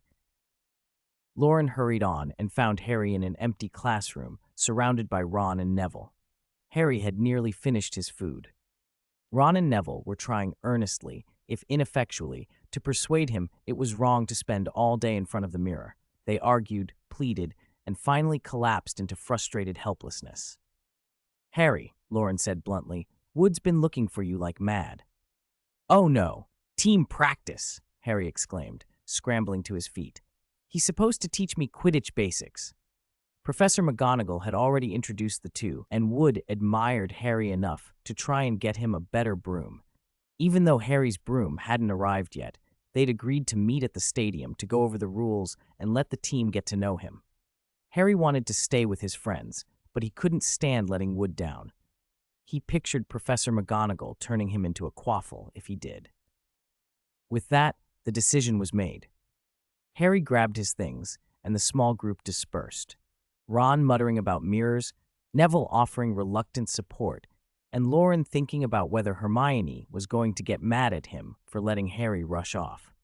Outside, the castle thrummed with its ordinary chaos, and somewhere above, Hanch flew steadily homeward with a letter tucked under one wing. Loren spent some time going over the book list Snape had given him. He no longer needed to curry favor with the potions master, but having come this far, he hated the idea of leaving the reading unfinished. The theory of potions felt like a jumbled collage. Some sections read like Muggle chemistry, extracting single components from materials, taking juice from beans, macerating plant stems in alcohol, distilling active ingredients from liquids. Other bits were symbolic. Day and night mattered. Full moon and crescent moon mattered. Dew lit by sunlight was different from dew lit by moonlight. If a recipe said to stir clockwise, you stirred clockwise. Stir any other way, and you might blow up the cauldron. Magic obeyed rules, and it bent them too. Loren didn't want to dig too deep into that paradox. The answers in those pages might take a lifetime and more to uncover. That evening, Harry, Ron, and Neville came back to the dormitory together, all of them in high spirits. Loren grinned like a mischievous imp. "Harry, how was Quidditch practice this afternoon? Did Wood make you take the quaffle?" Harry flushed. The Quidditch coach had indeed been a little unreasonable that morning. It was fine. The others were really friendly. Wood had been furious at first, but between Angelina calming him down and Fred and George clowning about, most of his anger had evaporated. He had let Harry join regular practice, and Harry, feeling guilty, had tried to make up for it by throwing himself into flying, which had the unfortunate side effect of disturbing the whole team. Wood could see Harry's flying talent, and could also see he knew nothing about Quidditch. Watching Harry zoom around, getting scolded by teammates, irritated and amused Wood in equal measure. In the end, he patiently taught Harry the basics. Once the team settled, morale lifted. Wood began to think that with Harry as a secret weapon, this year's cup might not be out of reach. Neville had been egged on by Ron to try a broom as well. He got off the ground, if barely, and his speed hardly exceeded Ron jogging alongside him. Back in the dorm, Neville gabbled about his flying, grinning wide. I flew past Ron. You wouldn't believe it. I nearly crashed into him." Everyone else had changed into pajamas. Only Harry still wore his jacket, not yet ready for bed. Ron noticed and shouted in disbelief, "You're not going to sneak out again tonight to see that mirror, are you? Take me with you." Seamus shot up from his bed at once. When he heard the others had snuck out the previous night, his first thought wasn't about losing house points, but about the fact that he'd missed an adventure and therefore bragging rights with Dean. He'd been the only one asleep. What an injustice. He was determined not to miss out again. Loren lobbed a pillow at Seamus. "Stop making a fuss." Then he addressed Harry. "Do you remember what the mirror shows?" The green in Harry's eyes dimmed a little, and he nodded. "It shows not your face, but your heart's desire. Those people in the mirror, your parents, aren't really there. They're only illusions. Do you understand?" "But," Harry stumbled, "he simply wanted to see his mother and father. Were you happy at practice today?" Harry nodded. "You could have had a whole day of that happiness. Why didn't you start practice this morning?" Harry's expression shifted as if he'd understood something subtle. The mirror of Erised was stealing his time. You can look at it 100 times and your parents still won't know. You're giving your love to a mirror. Ron and Neville listened quietly. They both knew Harry shouldn't keep going back to the mirror, but hadn't been able to explain why. Loren's words made it plain. Seamus, of course, was still desperate to see it. He bit his lip but dared not say so. He had missed a story to tell, which was unbearable. Harry remained reluctant, silent. Seeing that, Loren reached for his ultimate card. "Tomorrow morning's transfiguration class. Have you done Professor McGonagall's homework?" The threat hit like a curse. Ron's face went pale, and he and Harry looked identical with terror. "Help!" Seamus and Neville exchanged a look. Those two always reacted like this. Didn't they do the exact same thing last week? Loren pulled Nicholas's extraordinary book from beneath his quilt, pressed a finger to the first diagram, and slipped into the library within the book. The shelves inside were immaculate, lamps bright over tidy tables. A figure floated in the air, a faint, familiar glow. "Good evening, Flummel," Loren said. "Good evening, Loren. Today we will begin with Hebrew," Flummel replied with a gentle smile.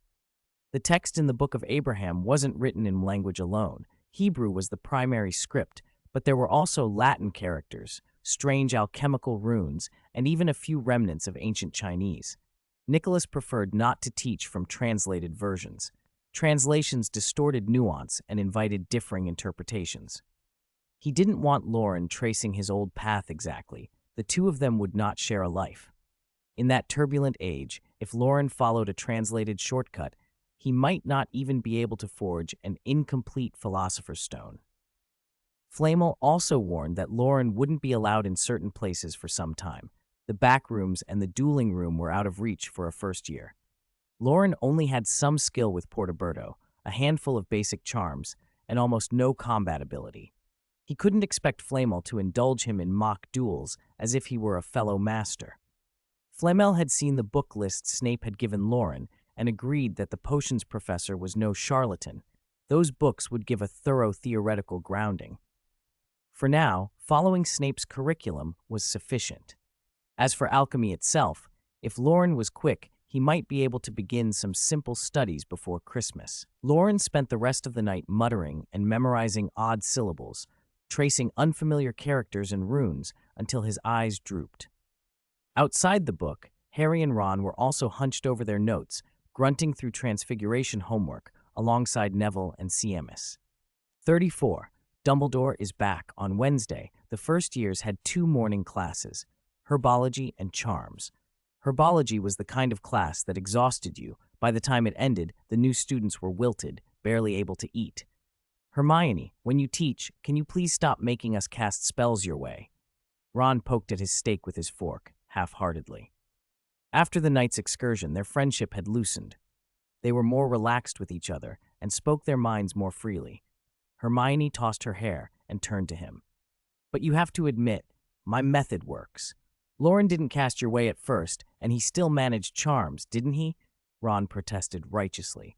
Loren, sitting between them, was trying to cram a croissant the size of an adult fist into his mouth. Hearing Ron, he turned and mumbled through pastry. Ron blinked. What is he saying? Hermione sighed, looking exasperated. This boy was hopeless. He said he practiced my way at first, and once he got used to it, he could cast charms anyway. Loren nodded and slurped. A droplet of coffee threatened to spill. Hermione had had enough and smacked him on the back of the head. Bread flew out of his mouth. Eat properly. Even Ron was fed up watching the scene. He turned to Harry. Harry, are you training this afternoon? Harry sighed. Do you want to come and watch? No thanks. Ron shook his head. I'm not a Quidditch player. I'd rather spend that time on homework so I don't have to cram on weekend nights. That hit Harry. Quidditch practice 3 times a week ate up most of his free time, and his homework piled up until the weekend. He felt it was unfair. Why do Quidditch players get less homework? He thought bitterly. Loren had already finished his croissant. What a fantasy, getting to play and skip homework. Not a chance. Someone has to study even in their dreams.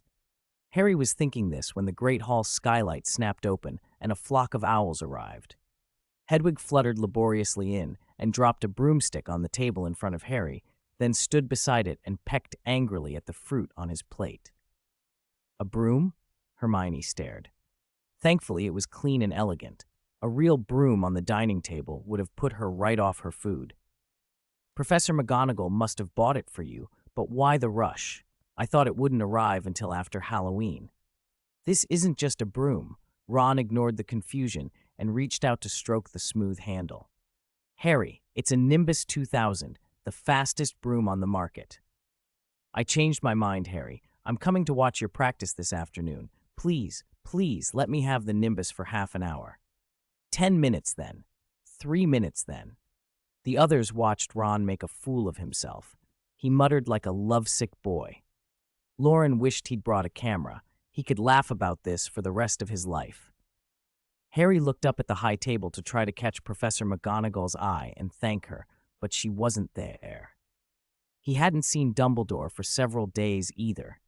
He made a mental note to thank McGonagall later. By now, Pettigrew's trial should have finished, and Dumbledore should have returned to school. Loren decided to try his luck at the headmaster's office. At the stone gargoyle on the 3rd-floor landing, he began rattling off passwords. Lemon sherbet, no reaction. Licorice wands, nothing. Cockroach clusters. The gargoyle sprang aside, and the wall split, revealing the spiral staircase. Loren smirked. Headmaster's office? Piece of cake. He climbed the stairs and pushed open the door. Dumbledore, who had already sensed him, wasn't surprised. I knew you'd come, Loren. The headmaster greeted him as if he were an old friend and took candies from a bag on the table. He had bought them the previous week and never got around to eating them. Dumbledore unwrapped a hazelnut chocolate and offered it to Loren. Loren accepted, peeled back the foil, and popped it into his mouth. The hazelnut's nutty scent, the sweet chocolate, and flakes of coconut seemed to bloom from the candy. Dumbledore approved, he thought, and chewed as he spoke. Sir, I wanted to ask your help. He told Dumbledore about Mr. Bates, saying he wanted to get Wolfsbane potion and, if necessary, borrow the Philosopher's Stone to help with the illness. To shoulder a responsibility for decades that wasn't even his. Mr. Bates is a great man, Loren said. Dumbledore was moved. I'm glad you told me. Though Pettigrew's trial was over, Dumbledore listened intently. Loren showed he cared for others and was willing to act. A good boy, Dumbledore thought. After a moment, he said, I can mention the Wolfsbane potion to Professor Snape, but you'll have to persuade him yourself. As for the Philosopher's Stone, I'm not sure it can cure lycanthropy, but if it could, it would be a great boon to the magical world. I will write to Nicholas Flamel to ask. Loren felt a twinge of disappointment. He still had to curry favor with Snape, but if Dumbledore had brought it up, Snape would be less likely to refuse. All right. He moved on to another worry. Harry's taken to the Mirror of Erised. He misses his parents terribly. Has it affected his daily life? Dumbledore asked, calm. It set back a half day of Quidditch practice. After we talked to him, he stopped going during the day, but he still slips away to see it at night. Rather often. I expect it will improve once he is reunited with his true family, Dumbledore said, relaxing a little. Friendship was good medicine for a growing child. That pureblood boy from 20 years ago who should have been in Slytherin had ended up in Gryffindor and already proved he would risk himself for his friends. With him beside Harry, Harry would grow up stronger. They ate chocolates. Loren had nearly emptied the box. The two of them began an unspoken contest to see who would eat the last piece. It was a quiet, easy companionship. Meanwhile, on the Quidditch pitch, Harry arrived to practice and saw a man standing beside Professor McGonagall, dressed in a black coat, gaunt-faced, but with bright, lively eyes. Sirius. That night, in the Gryffindor common room, Harry sat under the candelabra, staring at the flames and letting out little, foolish chuckles. He looked so self-absorbed that no one wanted to sit beside him.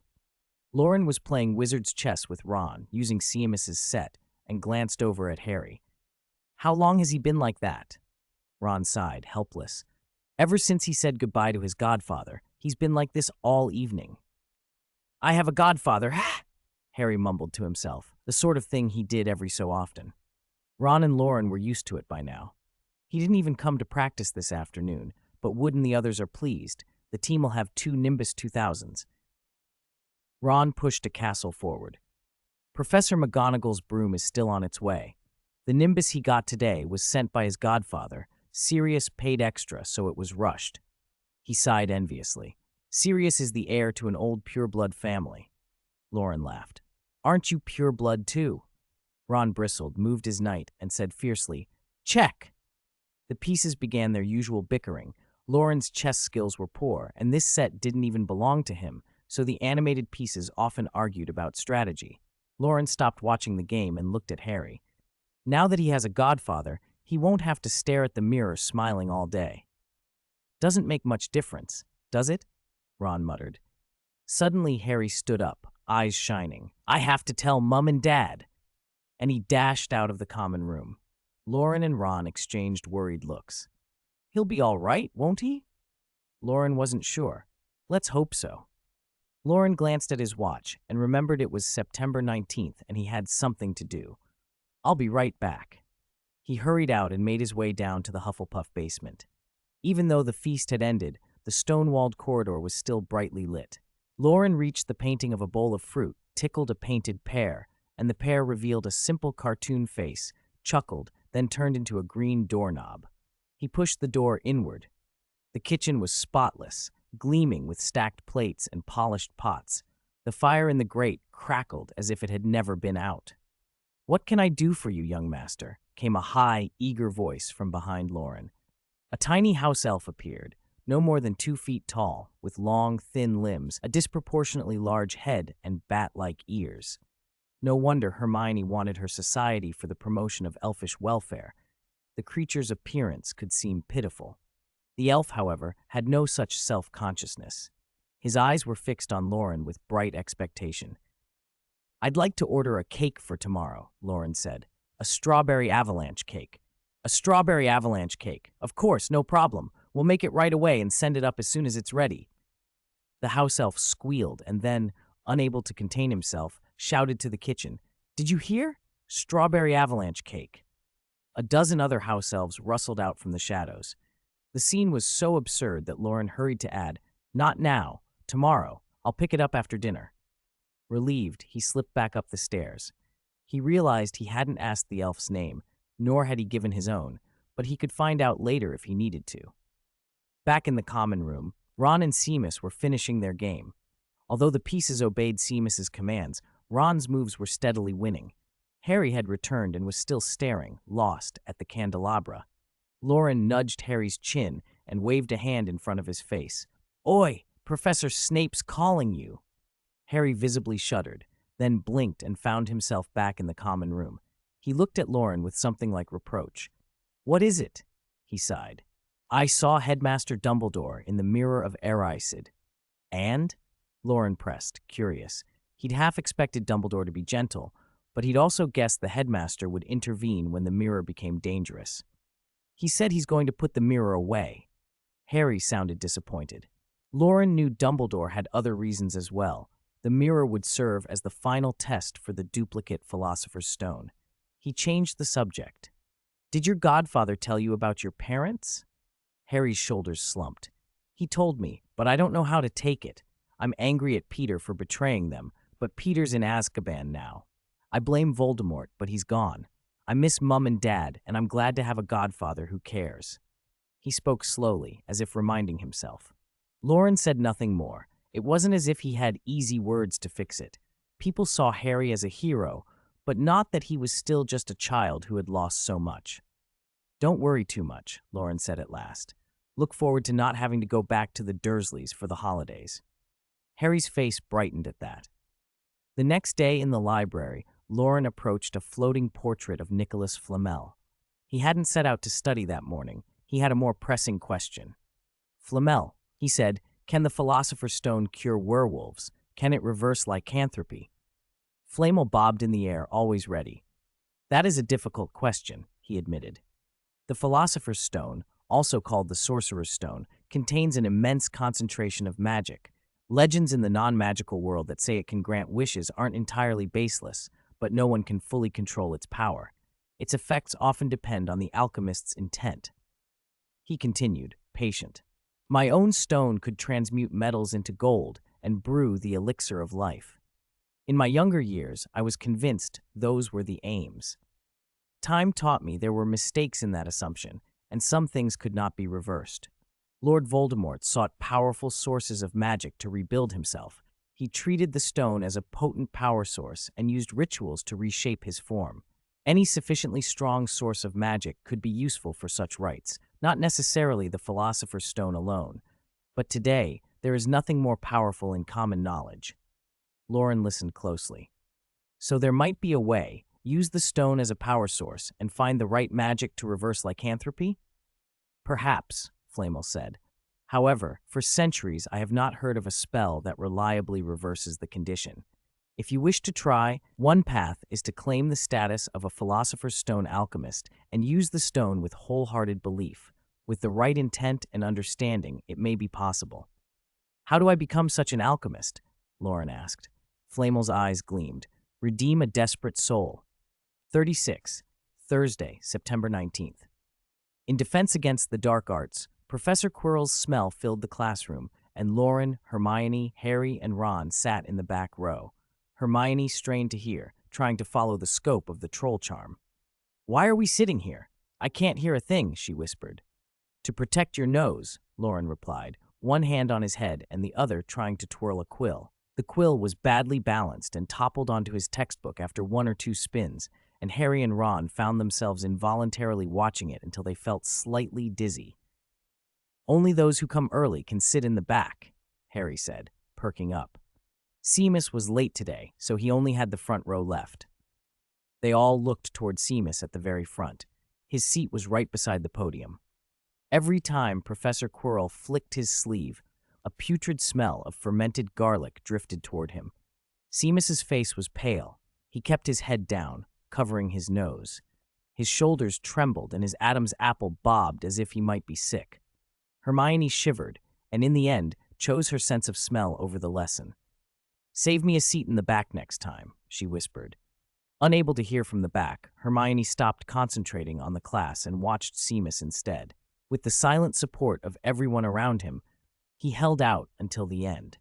When the lesson finished, he could barely stand. His legs trembled, and Dean helped him to the corridor and then back to the Great Hall.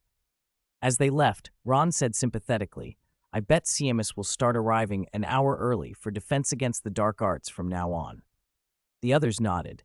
Seamus began to feel a bit better by flying that afternoon. Madam Hooch, after explaining some flying safety, grew serious. "Last week in flying, something very bad happened. Let it be a warning. If anyone causes trouble again, I will report you to Headmaster Dumbledore, and you will be expelled." After that, it was free flying. There was no exam in flying, so everyone played without pressure. Neville flew low over the grass, his broomstick barely a pace above the ground, his shoes almost brushing the taller blades. Loren could take off and land reliably, but little else. He could move slowly at one height in one direction, at a pace more like a trot than flying. His quill spinning had prepared him only for mediocrity. Ron wasn't as nimble as Harry, but he was good enough. He and Harry flew back and forth, laughing. "Loren, are you playing an aerial snail?" Ron shouted, spiraling around him. Loren wasn't offended. He'd accepted his role as a beginner broom driver. "Flying isn't about speed," he called back. "Reckless flying brings tears to the people who love you." He muttered something else under his breath. "Don't drink and drive. Don't drive and drink." And Ron and Harry flew off together, grinning. Hermione was a little better than Loren. She didn't have natural talent for flying, but she loved the feeling. She fell into step behind Loren and slowed to his pace. "Flying isn't an important subject," she said, cheeks flushed, "so it's all right not to be brilliant at it." The sunlight brightened her eyes. "Do you like flying?" Loren asked. I think this is what I imagined a wizard would feel like." "And Quidditch?" "Not really. I don't understand it. It feels a bit barbaric." They drifted side by side, neither too close nor too far, the wind and the smell of grass perfect around them. Loren breathed in the sun and the wind. "When I first realized I had no talent for flying, I was really upset. I thought I'd never get full marks in this class, never be like Professor McGonagall. But seeing you and Neville," Hermione said, eyes closed and smiling as the air rushed past, "I think I can enjoy flying anyway." Loren glanced at her. Her hair streamed in the wind. "What you just said doesn't sound like a compliment," he teased. Hermione opened her eyes and they both burst out laughing. That evening, in the Gryffindor common room, Seamus sat looking miserable. He leaned toward Ron and Harry. "Smell me. Do I still smell of garlic?" He'd been plagued all day. Listless at lunch after the defense lesson, he had dashed back to shower after flying and scrubbed for hours. Neville had even brought him dinner. Harry leaned in and sniffed. There was still a faint trace of garlic, and he quickly stepped back. "I think you do." "I've already washed 3 times, Seamus said, near tears. Hermione, reading a Ravenclaw's defense notes, looked up. "Why don't you try the scouring charm?" Ron agreed vigorously. "Yes, my mum uses that charm all the time." The scouring charm was famous for cleaning, popular with many witch and wizard housekeepers, but as first years, they hadn't learned it yet. Seamus liked the idea and resolved to ask an older student to cast it on him. He hesitated over who to ask, and his friends offered suggestions. Just then, Loren returned to the common room and sidled up to Hermione. "Come with me for a moment," he whispered.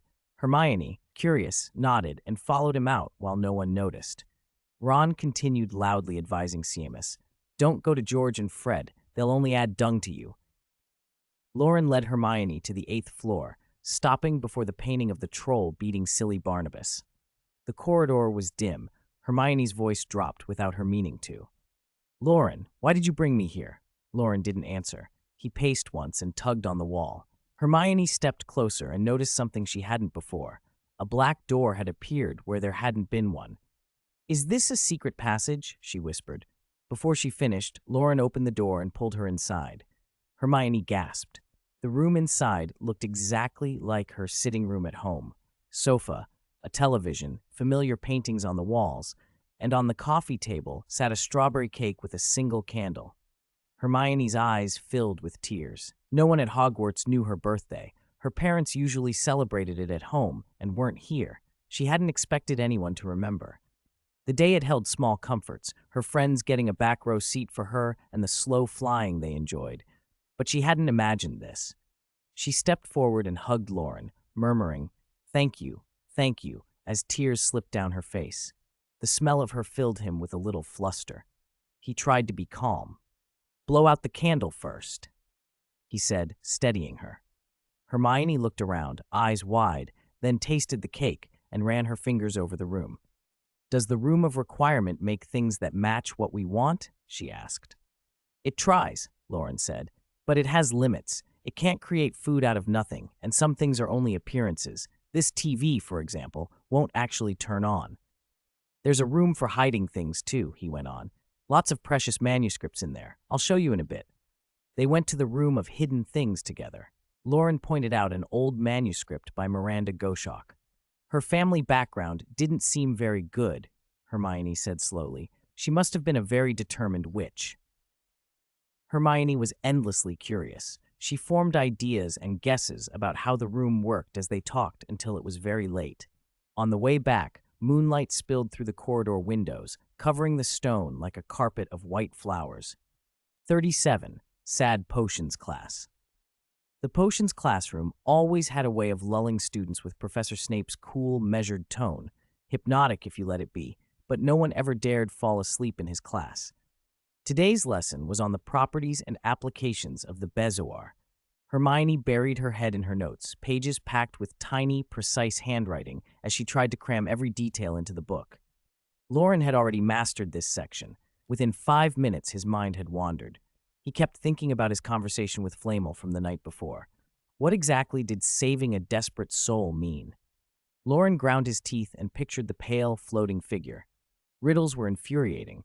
Flamel had given him one, then vanished. Now the old man shrugged helplessly in Loren's memory, hands spread. "I'm sorry, Loren. Flamel was not given memories of this. You'll have to discover it yourself." Back in the classroom, Loren muttered under his breath. A desperate soul had to be a person, right? Who would he be expected to save? Someone who died in the later battle with the Death Eaters? Ollivander? Snape? Neither felt right. It couldn't be Lord Voldemort. Facing him, who would be desperate still, wasn't clear. Hermione glanced over. Loren's hands were tucked beneath the desk, his eyes unfocused and staring straight ahead. He wasn't listening. As a conscientious deskmate, she meant to prod him back to attention, but she caught herself. Last night, she dragged Loren into poring over old wizarding manuscripts and kept him up far too late. She felt guilty. Snape, who never missed a thing, had noticed Loren's distraction. He stopped mid-lecture, his face hard, and walked across the room until he stood behind Loren's desk. The classroom fell silent. All eyes turned to the two of them. Hermione reached to shake Loren awake, but Snape's deadpan glare pinned her in place. She felt like a snake was watching her, cold and unblinking, and dared not move. Snape began to speak, voice cutting. "Some people, by chance, accomplish a few things and immediately grow smug and self-important." He was talking about Pettigrew, an old, tangled case that still hadn't been fully resolved, but the students assumed he meant the spotless performances of the two at the front row, Hermione and Loren. "But in my classroom, you will obey my rules." He raised his hand, smoothed his sleeve, and gave Loren a sharp rap on the back of the head. "Mr. Morgan, answer my question." Startled by the blow, Loren blinked. Snape continued without missing a beat. "If your friend, say Mr. Potter, has been poisoned and you have no prepared antidote at hand, what do you do?" Harry in the front row looked insulted on principle. "Sir, I think you ask a professor for help." Hermione's face went white. She wanted to grab Loren by the collar and shake him. "This is potions class," but she kept her hands to herself and hissed under her breath. "Bezoar, bezoar." Loren sighed inwardly, reproachful. "You put a bezoar down the throat." A bezoar neutralizes a number of ordinary poisons, though for very strong toxins you must prepare a more powerful antidote with additional ingredients. Snape said nothing further, returned to his lectern, and snapped, "Miss Granger may fancy herself omniscient, but that does not excuse you for disrupting my lesson." He looked at the Gryffindors and pronounced sharply, "Because of this know-it-all, Gryffindor loses 5 points." The Gryffindor table barely flinched. Snape found any chance to dock points. They were used to it, and Hermione had earned enough to spare. Hermione felt annoyed but knew she'd been overeager. She should have let Loren answer. Still, it rankled.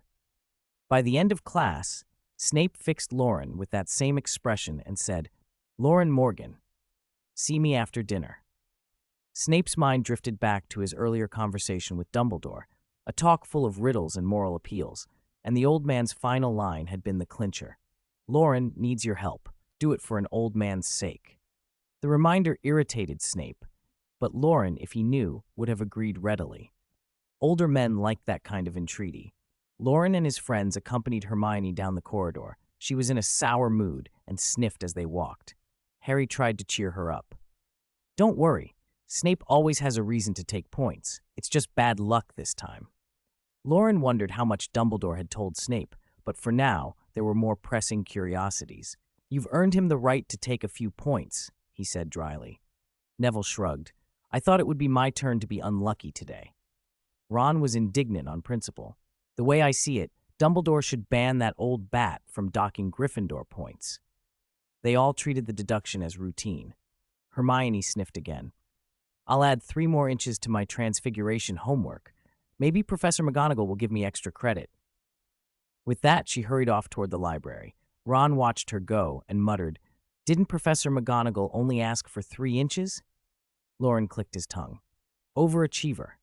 38. Snape's test, high energy warning. Third-year Defense Against the Dark Arts had just ended, and Professor Quirrell was hurrying toward the Great Hall with his head bowed, George and Fred following him like shadows. One of the twins flicked out his wand and cried, "Accio! Scarf!" aimed at the purple scarf wrapped around Quirrell's head. Under the charm, the exposed end of the scarf began to unravel, and it floated up as if trying to lift away. Quirrell reacted quickly, clutching the scarf to his head and glancing around, obviously looking for the prankster. George and Fred, used to scenes like this, closed in on Ron, one on each side, each laying a hand on his shoulder, and then, in perfect comic timing, began to speak as if they were a single voice. "Oh, Ronnie, I heard you wet the bed again last night," said one. "Your last bedwetting incident was just last week," completed the other. Every head in the corridor turned. Those who knew the twins recognized a prank and looked at Ron with a mix of amusement and sympathy. Ron's face flushed crimson. "This time I definitely won't spare you two. Die, George," he snapped, lunging at the twin on his right. The twin's arms were longer than Ron's. He enveloped him. "Look at our little baby Ronnie getting angry," he cooed then in the same breath. "However, I'm Fred. He's George." George, a few paces away, laughed. "It breaks our hearts that you, our brother, can't tell us apart." Meanwhile, Quirrell, paying no attention to the squabble among the red-headed brothers, had already gone on. George and Fred noticed him walk off. "Accio doesn't work on a scarf once it's on a head," Fred observed. "We'll have to think of another way. Perhaps we can ambush him in class. Goodbye, Ronnie. We have important business." They set Ron down and ran off together, still speaking in that single-sentence duet. Harry couldn't help laughing as they sprinted away. "Ronnie, when's the next time you're going to wet the bed?" "Harry, that's enough!" Ron protested weakly, forcing a smile. The group headed for lunch in better spirits.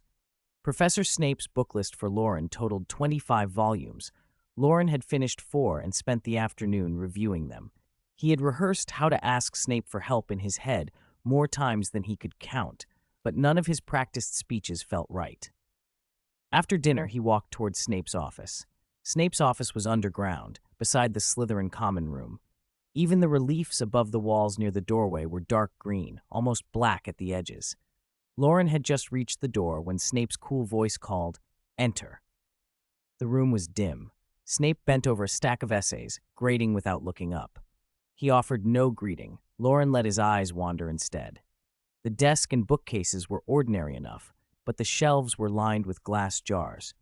Eyeballs of uncertain species, a whole toad the size of a human head, strange patterned snakes, and other things floated in liquids of varying colors. The jars gave the office a quietly dreadful air. "I expect you to go back and tell Harry Potter and his little sidekick Ron Weasley," Snape said without looking up. "If their assignments are as similar as this again, I'll make them copy it 100 times. "Understood, Professor," Loren said. Snape finally looked at him, his black eyes unreadable. "From the moment you approached, I suspected you had other reasons for coming. So tell me," he fixed Loren with that deep pond-dark gaze, "Mr. Morgan, What do you desire from me?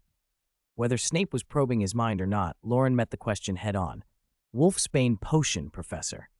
Snape's expression sharpened in surprise. A werewolf? You?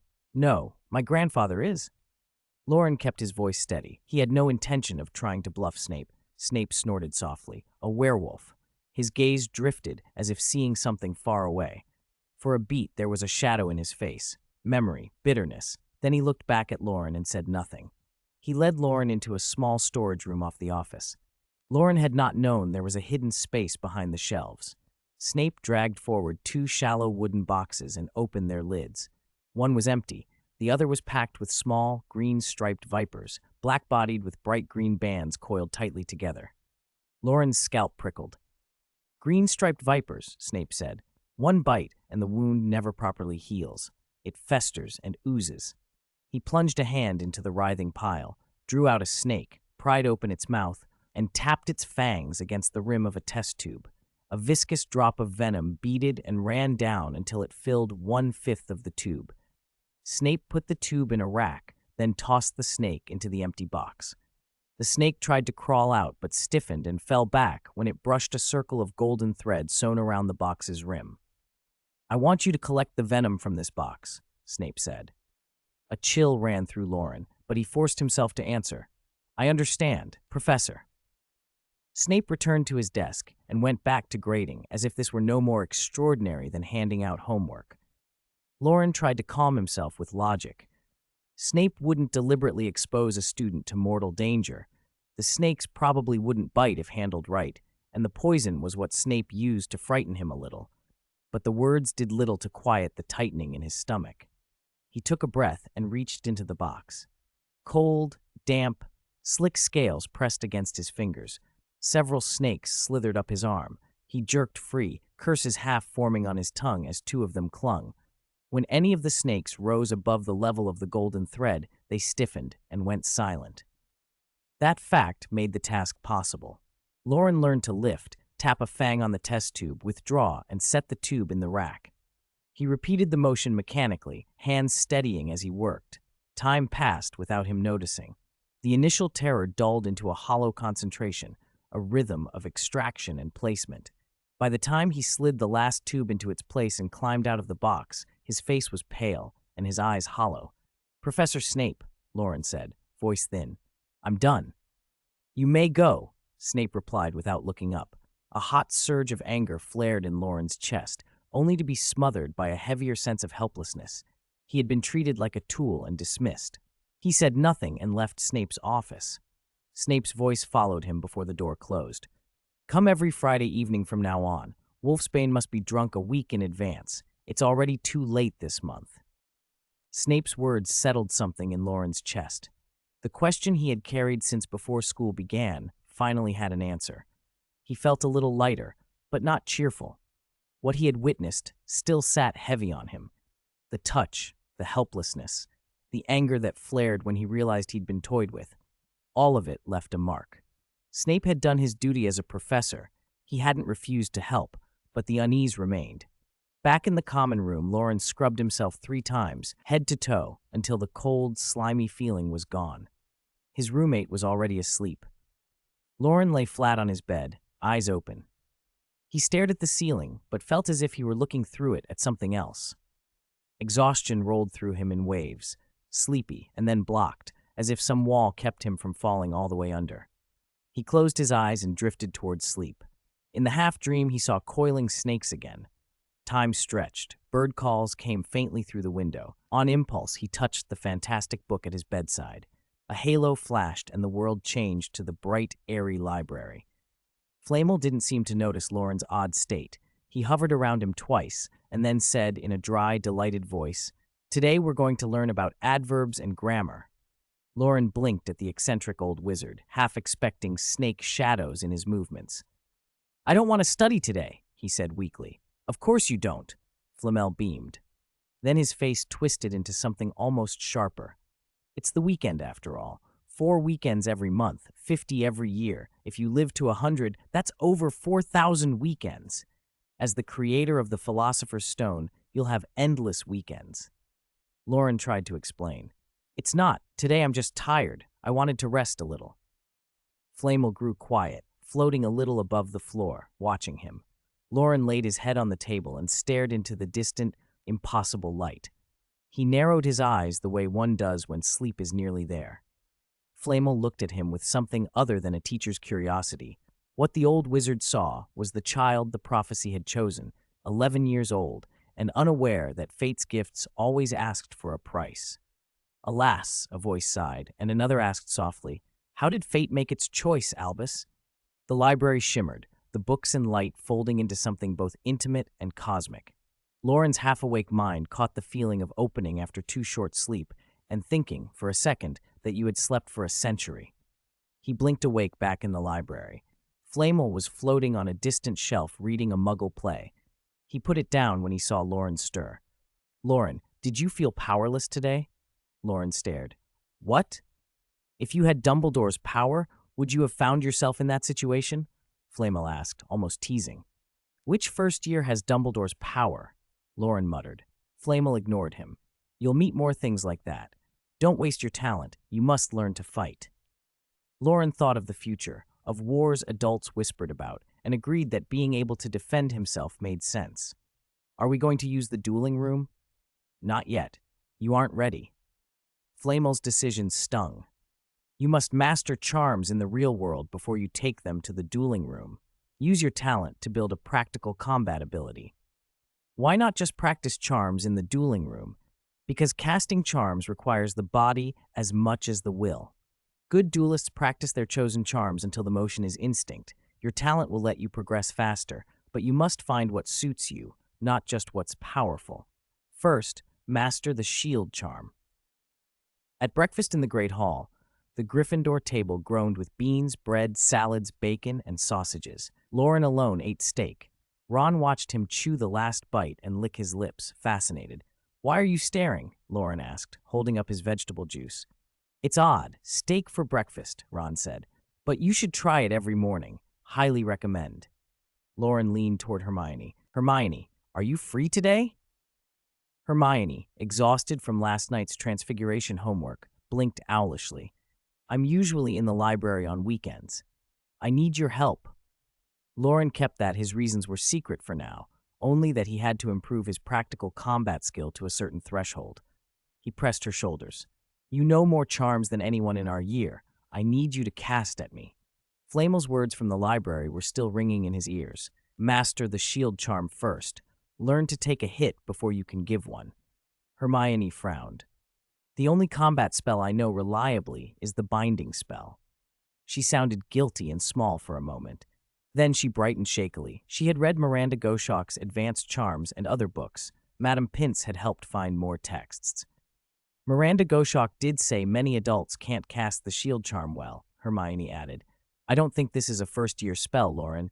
Did you have trouble? We could see a professor, headmaster even. This isn't normal." "Stop," Loren insisted.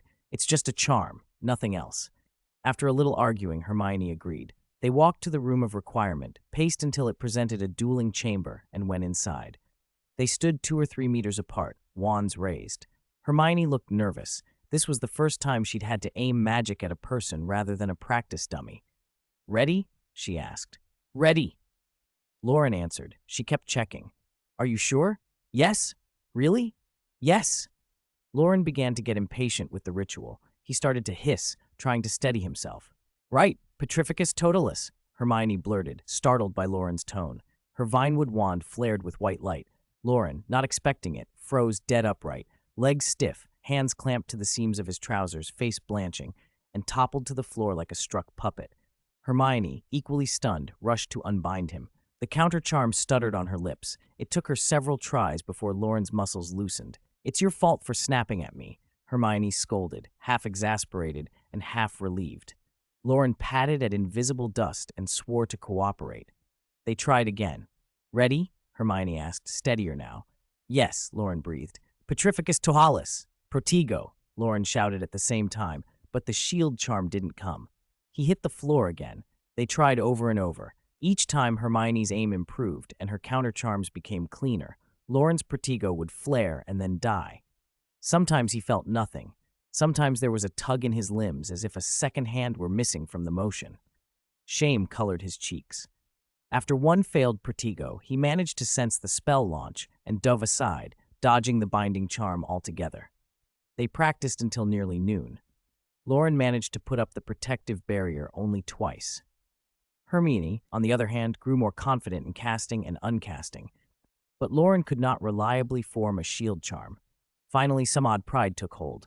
"I can't have you just casting at me forever," he said. "We need a proper contest." "A contest?" Hermione asked, skeptical. She knew Loren hadn't learned any offensive charms beyond basic ones, and everyone warned about blasting charms. Loren's face set. "A duel," he said. "Scoreboard, you're 21, me 0. Time to even that up." They bowed to one another, wands at their chests. Hermione's eyes flashed. "Petrificus totalis," she cried. Loren rolled aside as he'd practiced, then crouched and aimed at her ankle. "Wingardium Leviosa," he cried. The spell caught Hermione's shoe, and it flew up, pulling her center of gravity. She stumbled, teetering, and in her haste, she flicked a binding spell at Loren. Both of them hit the floor with a thud, shoulders brushing. Hermione's laughter burst out, shaking her whole frame, spreading from her lips to her eyes. She tapped his shoulder, grinning, and then leapt to her feet. "Mr. Morgan, 22-0, she announced, victorious and breathless. Loren lay on the floor, half annoyed, half amused. He'd learned something about timing, about moving his body as much as moving his wand. It wasn't mastery yet, but it was a start. Loren bit into a lamb chop, eyes fixed on Hermione. She sat opposite him with an irrepressible smile, eating cheerfully and humming a half-remembered tune. Occasionally, she glanced at Loren and muttered odd little numbers under her breath. 22-0, as if counting something private. Loren comforted himself. He had mastered the shield charm. Hermione had found a small measure of happiness, both wins. The flap of an owl's wings came from the skylight. Weekends at Hogwarts always brought more letters. The little spectacled owl Hanch had returned with a reply from Grandpa Bates. Loren had sent his letter to Grandpa Bates on the Saturday of the second week, and now it was the Saturday of the third. An owl round trip shouldn't take a week, but perhaps Bates had taken his time. Loren didn't mind. He set Hanch down, gave him a scrap of cheese and some breadcrumbs, and unfolded the reply. Bates wrote that he wasn't worried about Loren at all, that it had taken him half a month after term began to remember to write to an old man, and that his wording was brusque. These things would be sorted out slowly when he came home for the holidays. On Loren's question about returning to the city, Bates skirted a direct answer. He said he would visit some old haunts and told Loren not to interfere. Nowhere in the letter did he ask about witchcraft or what magical skills Loren had learned. Only at the end did he mention that the 2 sheep at home had lambed and that the lambs would make perfect roast when Loren returned. Loren folded the letter carefully and tucked it into his pocket, feeling a warm swell in his chest. "Perfect for roast lamb," he muttered with a fond huff. He missed the old man. Grandparents were stubborn like that. Tomorrow would be a full moon. He wondered if Bates would have to go into the hills. He didn't reply straight away. He would wait until the wolfsbane potion arrived and have Hanch take it back. The werewolf matter felt settled for now, and even Hanch, pecking happily at his food, seemed cuter. Loren reached out to stroke the owl's soft feathers. Hermione watched too. She'd been there when they'd bought the bird. "Looks like he's grown a bit," she said. Loren popped a bite of pudding into his mouth and grinned. "You could say he's gotten a lot fatter." Hanch looked up from his cheese and hooted. "Hoot," Loren chided internally. "So what did you name him?" Hermione asked, curious. Loren's hand froze with food halfway to his mouth. A name? He hadn't really thought about it. He'd just been calling him Hanch. He answered tentatively. "Hanch?" The word was lifted from Chinese pronunciation. The little owl answered at once with another hoot. Hermione repeated the name twice, puzzled, thinking it sounded like a pet name reduplication, like calling a cat Meow Meow or a dog Pippi. "Can I borrow Hanch to write a letter to my parents?" she asked. Hermione hadn't written home since school began. This was the first time she'd been away from her parents, and though magic had soothed her loneliness, she missed them more every day. She found it difficult to explain magical theory to them. The precise inflections of spell work, the way tone could change a charm, just as a middle schooler wouldn't talk about grammar rules or Newton's laws on a phone call home. Her days had been monotonous, and her bonds with her roommates only just beginning. For a long time, Loren had been her only friend. Only after their nighttime excursions had she grown closer to Harry and the others. Seeing Loren correspond with his family finally pushed Hermione to write. She wanted to tell her parents about the white-bearded headmaster and about her favorite professor, McGonagall. Loren nodded. "Of course you can." "Merlin's beard," came a shout not far away. Seamus, huddled with Ron and Harry, had the Daily Prophet spread open in his hands and was positively aglow. The paper was carrying news from Peter Pettigrew's trial. Pettigrew had defected to the Dark Lord in 1981, betrayed the Potters, leading to their deaths, and the Dark Lord had apparently been undone in that incident.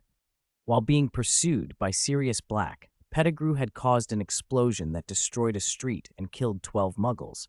He had faked his death by leaving a finger behind. After framing Sirius, Pettigrew had used an illegal animagus form to hide in the Weasley household for 10 years. He was suspected of being exposed by Dumbledore, arrested, and handed over to the Ministry. The Prophet glossed over the arrest itself. The reporters didn't know the full story and could only speculate. In court, Pettigrew had little to say. His elderly mother had stood up for him, insisting he was a hero who had brought the Dark Lord's downfall and thus should not be tried. The court rejected her plea and sentenced Pettigrew to life in Azkaban. The article lavishly praised Minister Fudge's wise leadership in correcting a miscarriage of justice left by his predecessor.